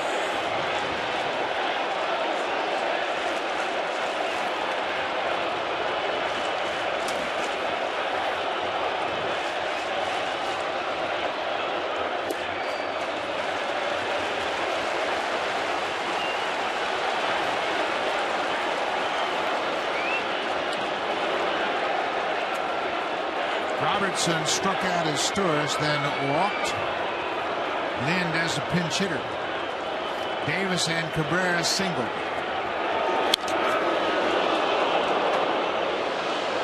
Bautista last night in the sixth.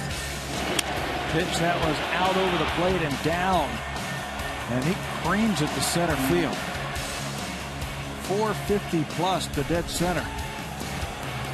For Bautista, and the crowd wants to see that again.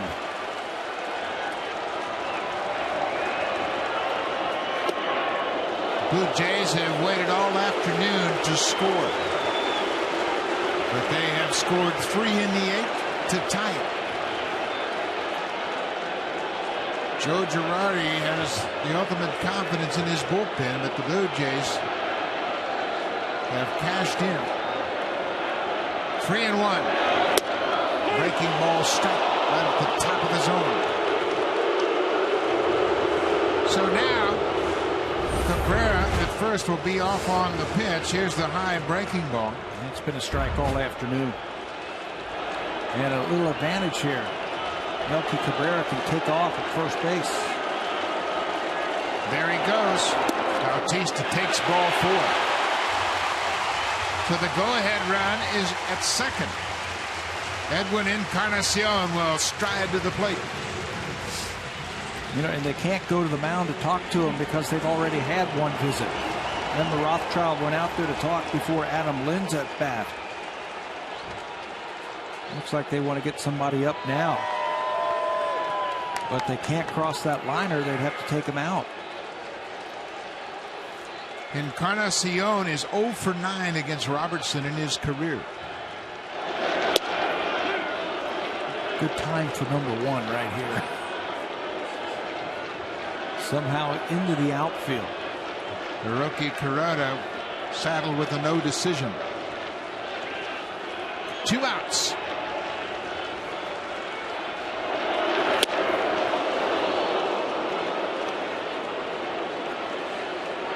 Oh, 2.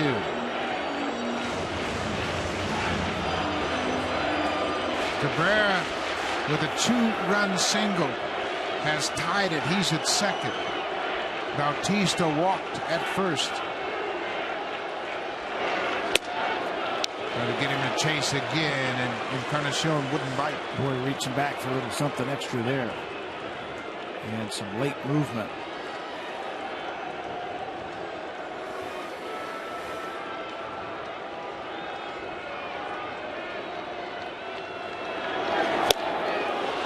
Jansen strikes him out. That ends the inning. The Blue Jays strand a pair, but they have tied it in the bottom of the 8th. Melky Cabrera delivering 2-run single. It's 3-3 going to the 9th.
Honda CR-V, an IIHS top safety pick. Honda is the official vehicle of the Toronto Blue Jays.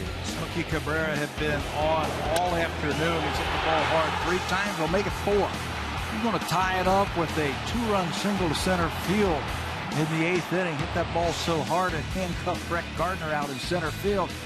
And that's where we sit. We are tied at 3. Rivera delivers the game-tying base hit. Casey Jansen appears for the 7th time in this tie game. Jansen will work to the bottom 2 and then back to the top of the order. 8-9-1 for New York. First pitch hit on the ground. Bonifacio to Encarnacion, 1 out. Edwins had a heck of a day at first defensively. He's done a terrific job moving around on the bag at first. Well, they've kept him on his toes. He has shuffled his feet nicely. Watch him. You set up as a first baseman anticipating a bad throw. If you step too soon, you're not going to be able to catch that ball. You line up straight and you step to wherever the ball's thrown. He only threw that one off just a little bit. Bonifacio came in as a pinch runner for the pinch hitter Adam Lynn. With that, Estouris moves to short. He started at second. Big out for Jansen, first out of the top of the 9th. Jason Nix takes a strike.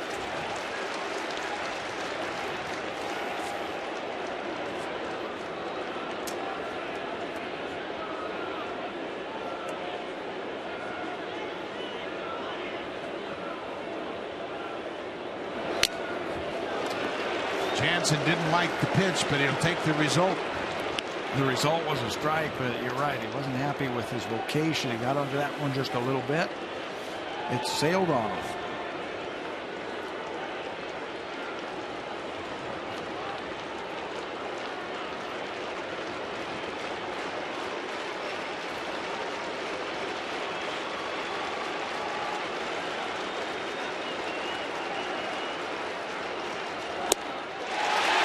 That's a better pitch, and he strikes out Nix. The cutter down and away. 2 down for Jansen in the 9th. Away, away, away, and then you can just keep inching out. When you got that type of control like Casey Jansen has, you throw one off the plate a little bit further, and then the last one just a little bit further still to come up with a strikeout. Back to the top of the order. Brett Gardner's had a good day. He's gone 2 for 4 with a double and a run scored.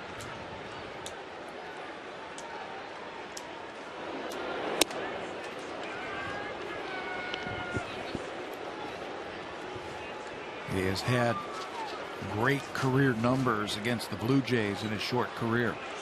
And with his speed, you want to keep him off the bases.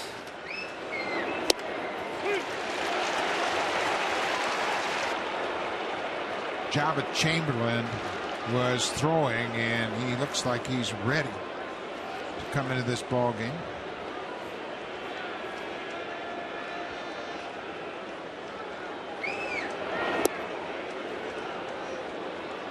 Two balls and a strike, 2 outs. Casey Jansen came in the ball game in the 9th.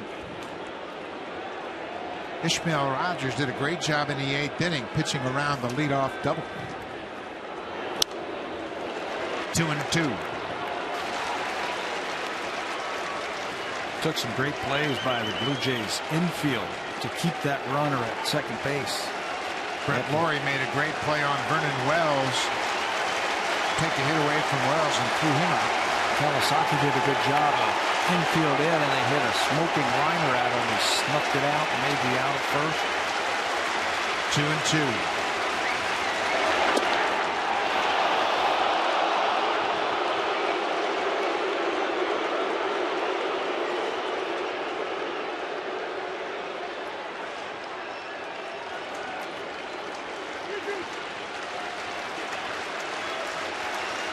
Full count, 2 outs. Broken bat. Encarnacion will go to the bag, and Jensen is out of the 9th. The Blue Jays will go to the bottom of the 9th. It's tied at 3-3. J.P. Arancibia with 6 home runs will lead things off. Then Brett Lawrie and Colby Rasmus.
New pitcher for the Yankees is Jabba Chamberlain. Chamberlain last season appeared in just 22 games for the Yankees coming back from Tommy John surgery. He has thrown the ball okay, but his ERA somewhat inflated because he hasn't had many innings yet. And he's walked a lot of batters. You can see he's walked at more batters than he has struck out this year. 6 walks and 5 strikeouts.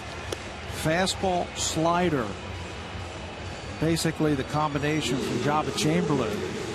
Pitch in the 6th, 7th inning for the Blue Jays, or excuse me, for the Yankees, as the Blue Jays have tied it in the 9th inning. Rally caps are out at Rogers Center. They rallied in the 8th to tie it. Melky Cabrera delivering the 2-run single against his former team. That tied it at 3-all. Arancibia to lead things off.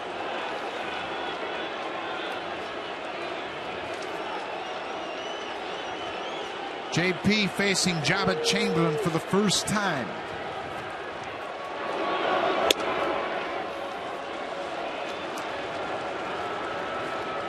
Jabba still has that big arm. Fastballs in the 90s, mid to upper 90s. A good slider, but he hasn't been able to find his control yet this season. There's a ball that's out of the strike zone. Good breaking ball, tight spin, difficult to identify out of Chamberlain's hand.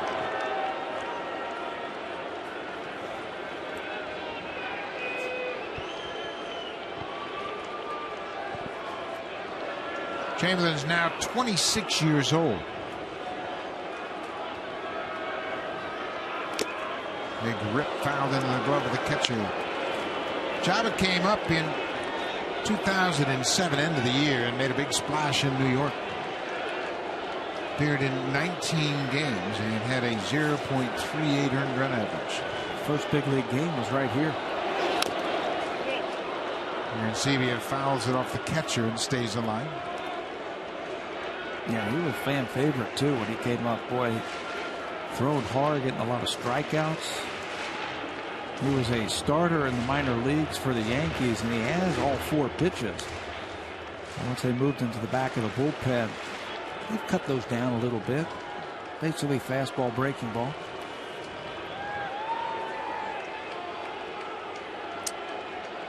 Aaron Sevilla behind, a ball and 2 strikes.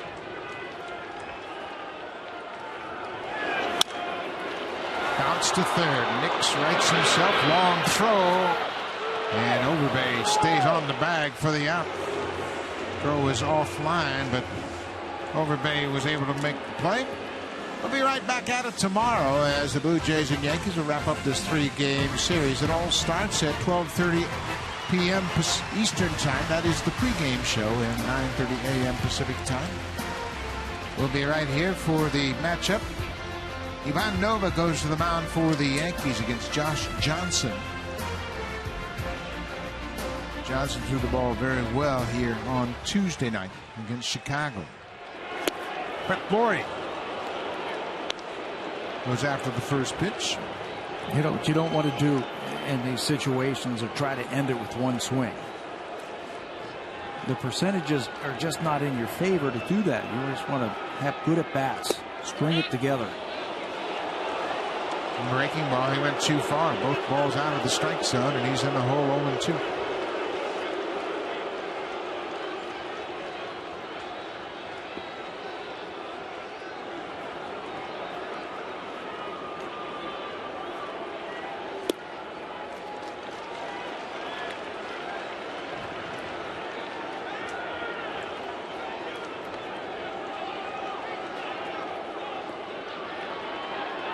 Blue Jays have scored 3 runs on just 5 hits. The Yankees scored 3 runs on 9 hits.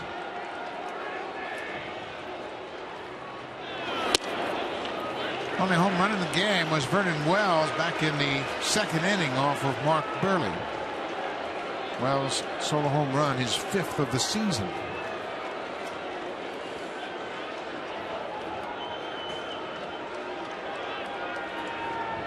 Two balls, 2 strikes. Laid off that pitch, and that's where he got himself in trouble, chasing those early. Much better at bat after he fell behind 0-2. A little bit over aggressive. He's also choked up just a little bit on that bat. Get a little bit better back control. Breaking ball, and Laurie strikes out. Good breaking ball on the full count. Chamberlain never gave in.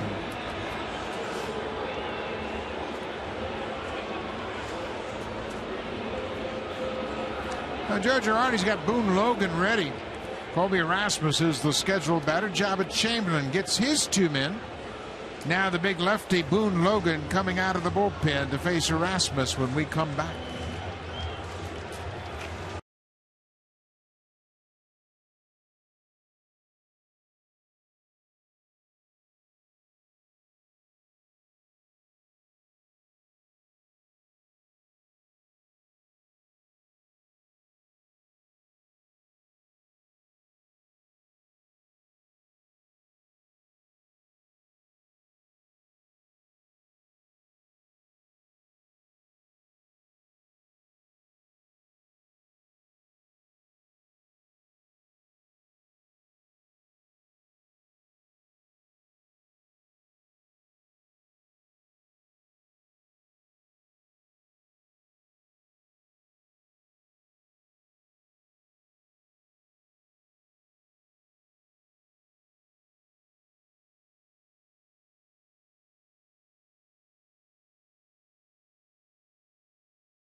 6. Become a member of the Junior Jays Club. Members receive a Blue Jays cap, a baseball, stationery kit, and front-of-the-line access to run the bases. Membership is only $19.99. Sign up today. You can log on for more information to bluejays.com/kids or call for tickets and join up at 416-341-1715, the Junior Jays Club. Sign up today. The one left-hander the Yankees have is Boone Logan, and he's into the ballgame. Joe Girardi must feel like this is a big at-bat. Did not like the matchup, Colby Rasmus versus Jabba Chamberlain, so he brings in his only lefty, Boone Logan. He's been throwing really well this year, under 2 earned run average this year. Very tough on left-handers. Boone Logan throws a breaking ball to get ahead of Rasmus. Fastball slider combination from Logan. 0-2, couple of breaking balls.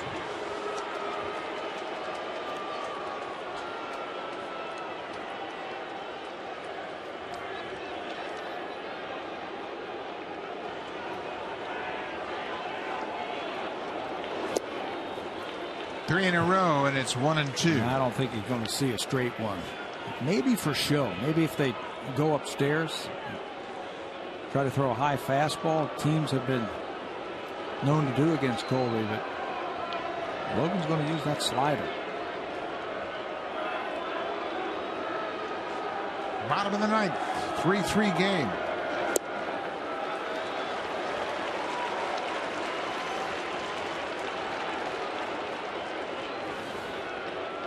He's thrown 4 sliders in a row. Who gives in first? The pitcher or the hitter? I don't think he challenges him. Rasmus hit it hard, but foul.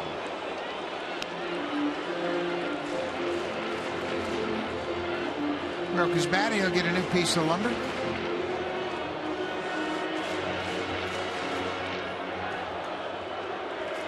Kobe singled in his last at bat. That was the last batter that Kuroda faced with 1 out in the 8th. Another 2-2 pitch. Upstairs. Meister Restoris is on deck. He's a switch hitter. If he throws it 2-2, you got to figure he's going to throw it 3-2. Well, you would think.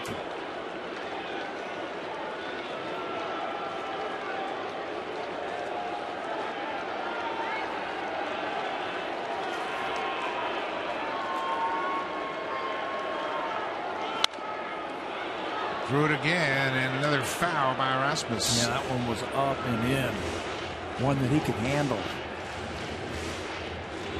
Colby had a good at-bat earlier this homestand against a hard-throwing lefty from the White Sox. That was the Veal kid.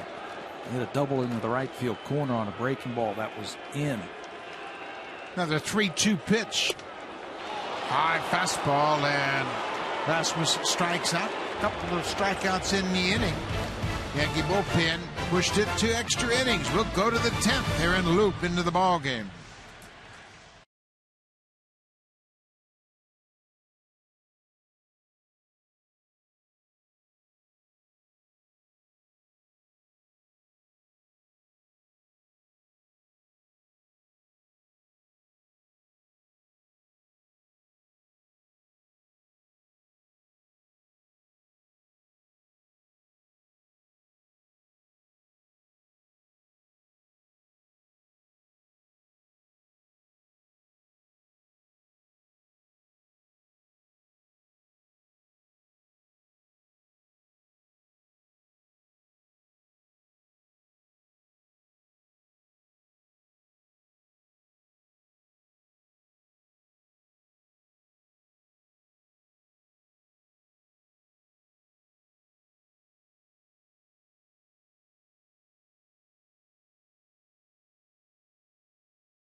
Toyota Grand Prix of Long Beach tomorrow, 4 p.m. Eastern on Sportsnet and Sportsnet 1. We're going to extra innings. Blue Jays tied it up with 3 in the bottom of the 8th inning. And then Casey Jansen had a 1-2-3 9th inning. Now Aaron Loup, the lefty, on. 8th game already this season for Aaron Loup, and he's done really well. 1-0 with a .216 earned run average. He's also had a save this year. His first big league save, pitched 3 innings. Batter's hitting .233 against Loup. Fastballs, he'll go both sides of the plate with that one, and a very good breaking ball that he'll throw anytime. Ben Francisco makes the first pitch strike.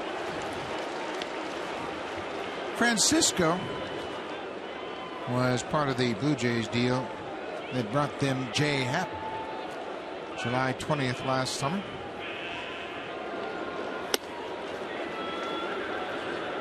Okay. Ball on a strike.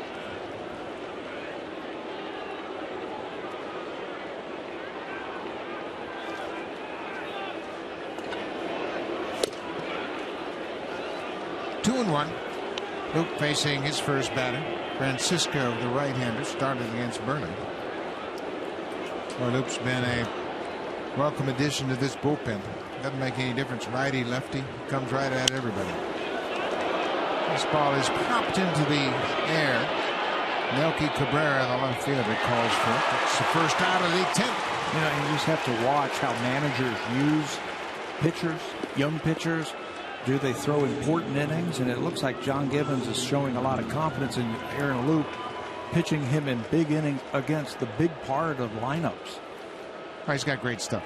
He's got a sneaky delivery. He's got late action on his fastball. He's got a sweeping breaking ball.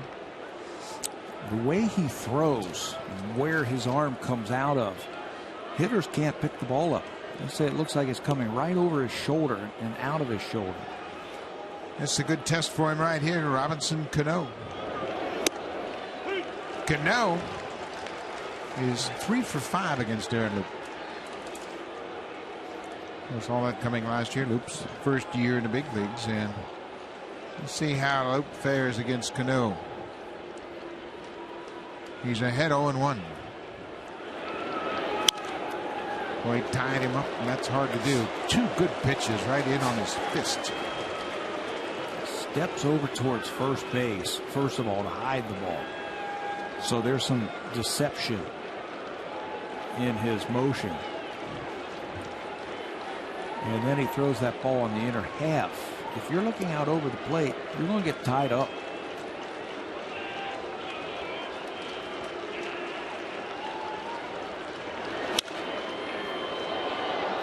That's a great pitch that Cano got a piece of to stay alive. A couple of fastballs inside and then one down and away.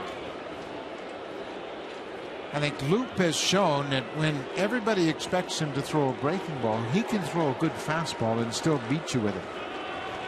And that fastball could get in and hit the plate, hit the corners, inside and outside.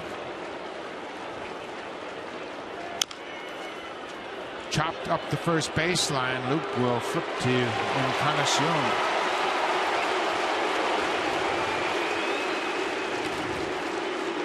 This is what batters have to deal with when Aaron Loup's on the mound. You see where that front foot is, where it steps. It's over on the first base side, and then he comes from way back behind himself. And you don't get a good, that normal arm swing where you could try to pick the ball up.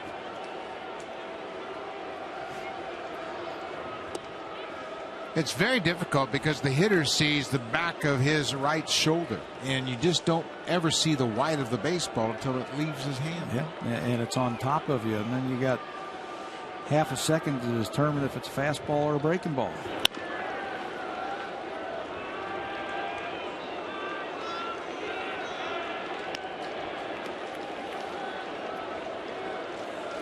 Rogers, Jansen now, Aaron Loup out of the bullpen in support of Mark Buehrle. Buehrle with a good outing, and now it's up to the bullpen. Breaking ball. It looked like Overbay was sitting on that breaking ball. He got a pretty good pitch to hit, and he wants that pitch back. Yeah. Veterans will go up there, and they'll They don't know a guy. They might sit on one pitch. And you're right. It looked like he was looking for that breaking ball, and he fouled it back. 1 ball, 2 strikes, 2 outs. Top of the 10th. Line to Laurie. Overbay hits it hard again, but right at the third baseman. It's a 3-3 ball game. We'll go to the bottom of the 10th. Maestro will lead things off. Emilio Bonifacio will bat next, and then back to the top of the order, Rajay Davis.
Given away. It's presented by the Toronto Stars. Sunday, the Blue Jays will wrap up this Yankee series. The game starts at 1:07 p.m. The first 20,000 fans will receive an Edwin Encarnacion bobblehead. Call the Blue Jays for tickets at 416-341-1234. You can always log on to BlueJays.com to order your tickets or stop by most Rogers Plus locations. So get on the phone now, because this is a big crowd and it promises to be even bigger tomorrow.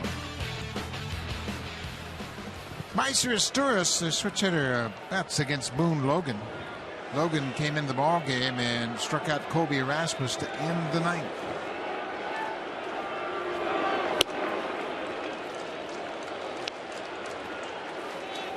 Well, the Blue Jays were dead in the water going into the bottom of the 8th inning.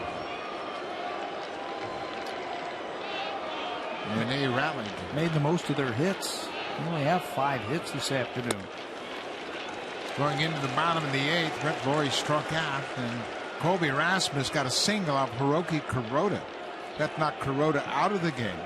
Robertson came in and struck out Asturias. And then with 2 outs, the Blue Jays tied it up. Yeah, that was a big at-bat by Adam Lind to work a walk. 3-0 to leadoff man here in the 10th.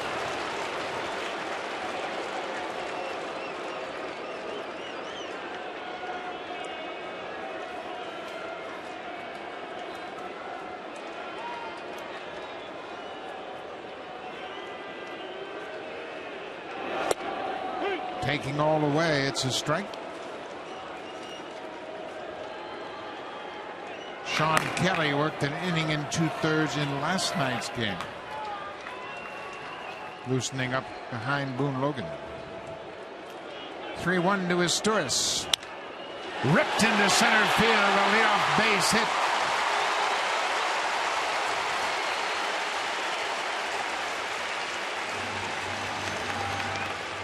Just the second time that the Blue Jays have gotten their leadoff hitter on this afternoon. 3-1, that's a fastball count, and Meiser gets a fastball.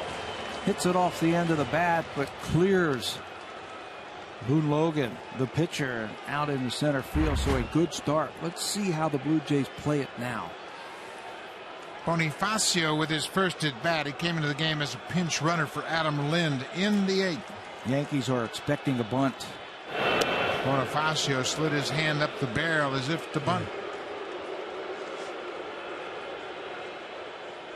Lyle Overbay, the first baseman, has got an excellent arm. If they decide to bunt here, you want to make that first baseman field it.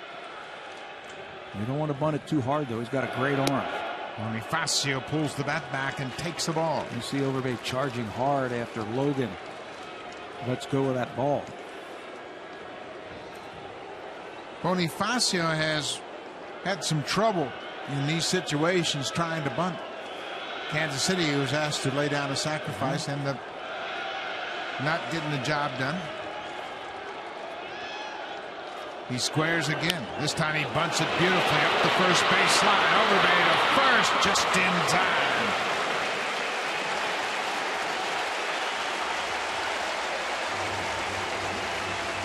You want to try and deaden the ball, just like Bonifacio did right there, so you don't bunt the ball hard. Watch the barrel of the bat. You go out and just catch it on the end of the bat. There's a little give to it right there at contact, and that deadens the ball. Good execution right there by the Blue Jays. So Boone Logan is out. Sean Kelly is in. We'll go back to the top of the order. Rajai Davis, an RBI single his last time up.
And he is talking to Rajai Davis about facing Sean Kelly. It looks like he was telling him, hey, don't commit a little bit too early with that front side. You're going to see a slider.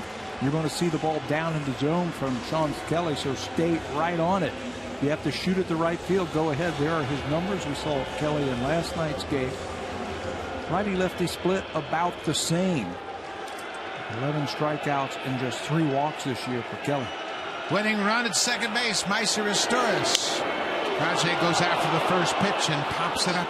Third baseman Jason Nix makes the catch.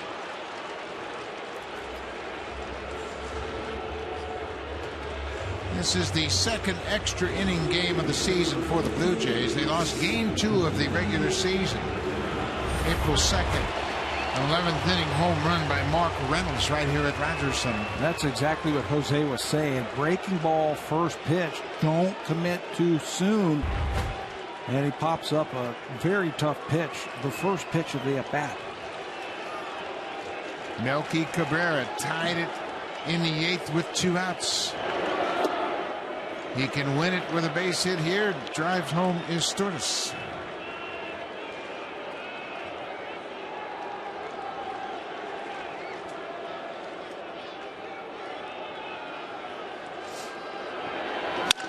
On the ground, Overbay. Long throw to first. Kelly gets there, and the inning is over. Blue Jays get the winning run to second, but leave a base runner. Will go to the 11th. It's a 3-3 game.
Both bullpens have made some pivotal pitches in tough spots, and the Blue Jays right now have the upper hand in that department, as David Robertson gave up a couple of runs in 2/3 of an inning in the 8th inning, and that allowed the Blue Jays to tie. Aaron Loup is the 3rd Blue Jays reliever to work. Jays relievers have retired 9 straight. Ishmael Rogers gave up a leadoff double to Lyle Overbay, and they haven't had a base runner since. Vernon Wells looks at one down and away.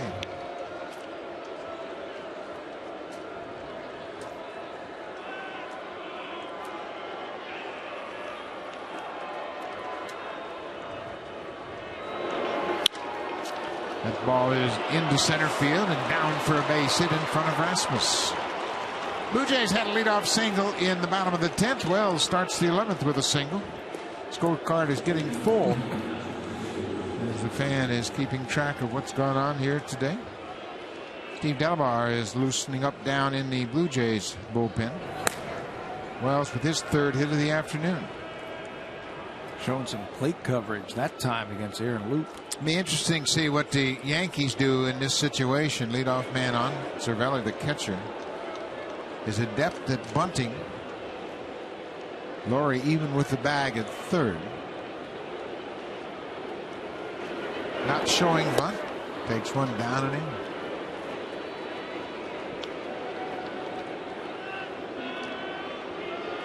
A lot of managers hate to give away that out on the road, especially. Yeah. You're not going to get that last at bat. Sometimes they'll give them that one shot to go ahead and see if you can have a big inning. He gets a base hit. Cervelli picks up his 1st hit of the afternoon. 2 singles to start the inning for the Yanks. And there's the one shot right there. Right-hander versus a left-handed pitcher. Give him a shot to see if he can pull one in the hole to set up a real big inning. Cervelli does that. Fastball in, and he yanks it right by Laurie into left field. Ichiro Suzuki now, as the skipper of the Blue Jays, is pacing in the dugout. He's got Delabar about ready down in the pen. Wells singled. Cervelli singled. Now Ichiro Suzuki. I don't know if they're going to bunt here either. He still runs really well. Tough to double him up even on a ground ball. Blue Jays think he's going to bunt.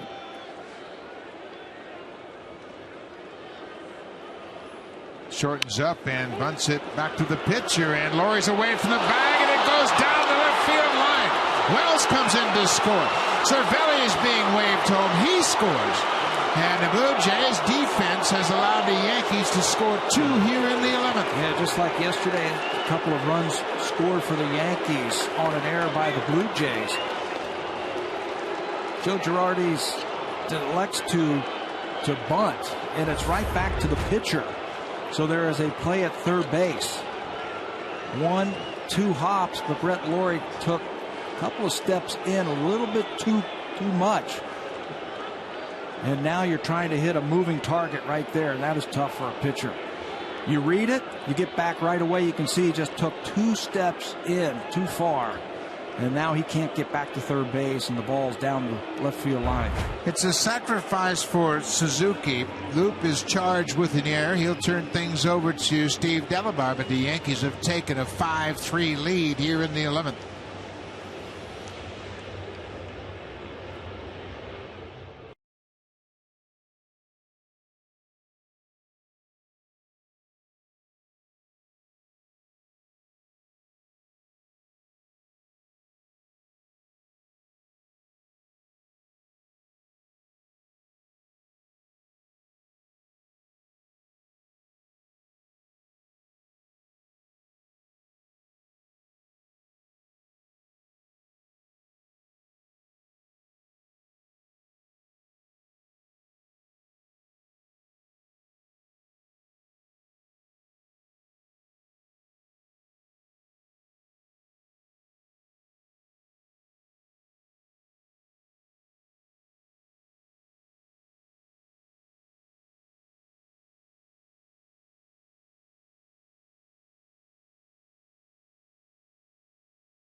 It was much too late, but that ball was hit back to the pitcher, and Luke was thinking about going to third.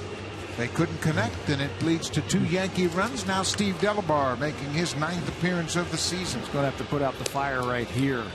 Got a couple of right-handers in Nunez and Nix. There are his numbers. Excellent earned run average at 279 for Delabar in his 8 games. 10 strikeouts per 9 innings. That's what John Gibbons is looking for right now. And I think he's talking about that bunt. It was pushed hard, and as third baseman, if it's back to the mound, you take 1 step in, you read the bunt, and then try and get back. And that was a tough play. Still nobody out. Nunez squares early, showing bunt. And he bunts it, and it's a good one. Delabar will tag Nunez out. Ichiro goes from second to third. So Nunez executes the second sacrifice bunt of the inning for the Yankees. That was excellently done right there. Delabar is difficult to bunt on because he throws so hard. He's got that splitter, but you can see the give in the bat once again by Nunez. Deadens it right up the first base side. Now the infield has to come in. Yankees had 1 home run in the second, and now they've used 2 sacrifice bunts here in the 11th.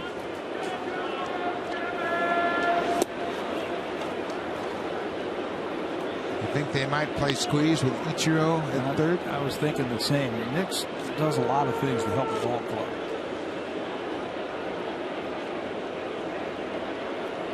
You could see him trying to lay a squeeze down right here. When you're the opposition, you look for signals. You see if they give it away. Or maybe they kick the dirt. Oftentimes hitters will have an answer to the third base coach when they get the squeeze sign, just to let him know that he's got the play. So you watch for something that's not real natural that hitter does. Maybe he goes to his helmet, or maybe he kicks at the dirt a little bit longer, or hits the bat on the plate. Breaking ball outside. Yankees have the lead, and with that, right on cue, Mariano Rivera, the great closer of New York, is up and throwing.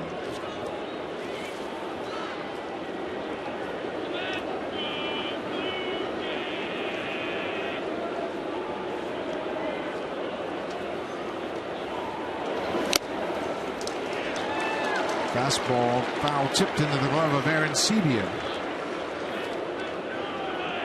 Delabar pitched an inning in last night's game. He had a walk and a base hit and a strikeout. Not just 1 inning.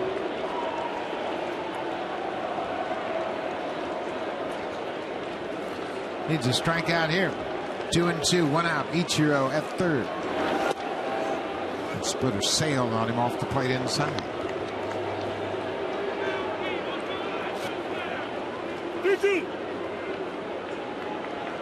3-2. You heard Laz Diaz, the home plate umpire.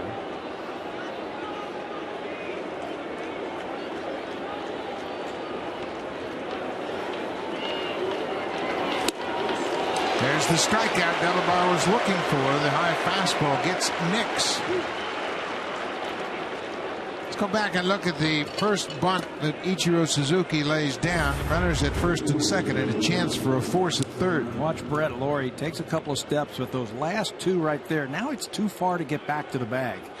If you're playing that, you have to read it. You have to know your pitcher if you're the third baseman. Does he get off the mound easily? Luke's a good fielder, and he moves around quite well, but those last 2 hops, it just got him too far away from third base. 2 outs, top of the order.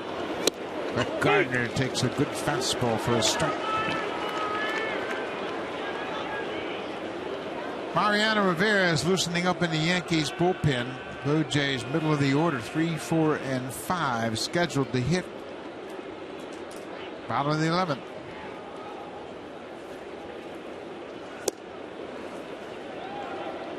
One and one.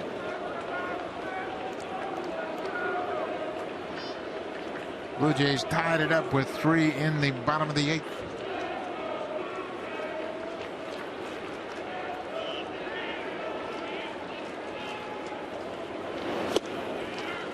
Delabar's got a good heater today. Yeah.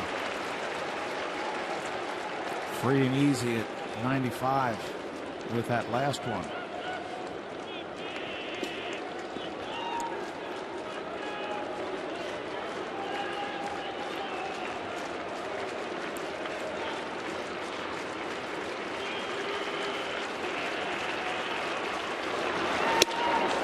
Delabar strikes him out. Good job by Delabar as he strikes out a pair with a runner in scoring position. We'll go to the bottom of the 11th. Meet of the order for the Jays: Bautista, Encarnacion, Arancibia. They have hit 12 of the Blue Jay home runs this season.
And it's just down the road in Buffalo. The Buffalo Bison's upcoming opponents, Tucket Red Sox, Boston's AAA ball club in town, the 23rd, 4th, 5th, and 6th. Louisville Bats, the AAA team of the Reds, in for a 4-game series. It starts May 2nd. And then the Baltimore Orioles AAA team, the Norfolk Tides, in May 6th through the 9th. For tickets, visit bisons.com. Great ballpark, good ball club, and they're off to a great start. Mariano Rivera comes into the ball game, and Blue Jays have seen this act a long time. He has had 19 seasons in a Yankee uniform. That's more than anybody ever to pull on the pinstripes. And you say, okay, when is it going to slow down for Mariano Rivera? And this is last year. He's already announced that he's going to retire. 180 ERA, 4 for 4 already in saves. He has had one save in 18 consecutive seasons, which is a big league record. Only he and John Franco have seasons with save in 18 seasons. So Bautista will lead things off. Jose is 0 for 3 this afternoon. Blue Jays still have managed just 6 hits. There's number 7. Bautista rips it off the wall, then left. He's turning for second. The throw is offline. A leadoff double for Bautista.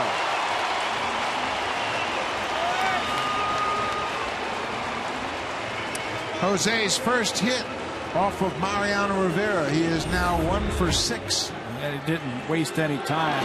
Cutter on the inside part of the plate, and he ripped it right into the corner in left field. You see how he pulls his hands in and barrels up that fastball. Blue Jays trail by 2. Edwin Encarnacion goes after the first pitch and pops it into the seats. That was important to leave that runner out there at third base at the top of the inning right now, because the tying run comes to the plate.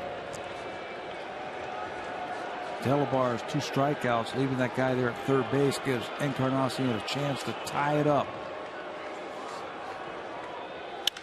Drives this one to right. Ichiro got a great read on it and makes the play about chest high. Encarnacion hit it right on the nose. just stayed up there a little bit too long for Edwin. Cutter, and he hits it hard to right field. I can't believe it. But you're right. Suzuki, the great right fielder with all those gold gloves, broke immediately as that ball was hit. Edwin's hit the ball hard several times over the last week or so and hasn't had as many hits as he should. JP Arancibia 0 for 4 this afternoon. JP is just 0 for 1 against Rivera. Bautista with the leadoff double.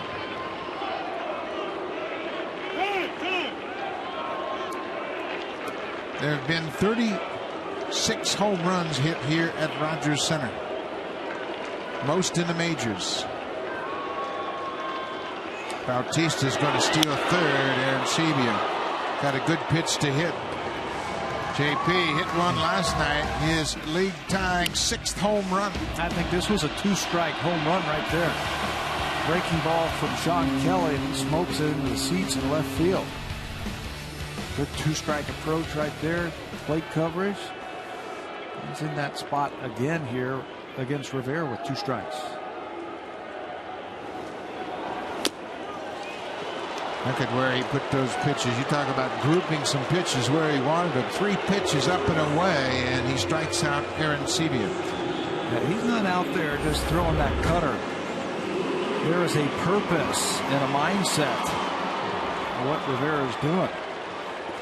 Every one of those were up. He didn't want Arancibia to hit the ball out in front. He stayed with the hard stuff, and he kept it up. Got Laurie. Makes the first pitch strike.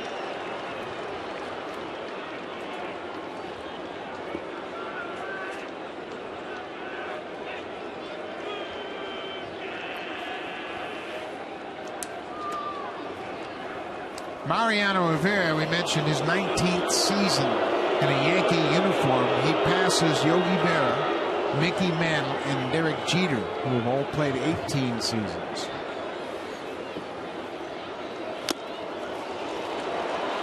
Blue Jays are down to their final strike.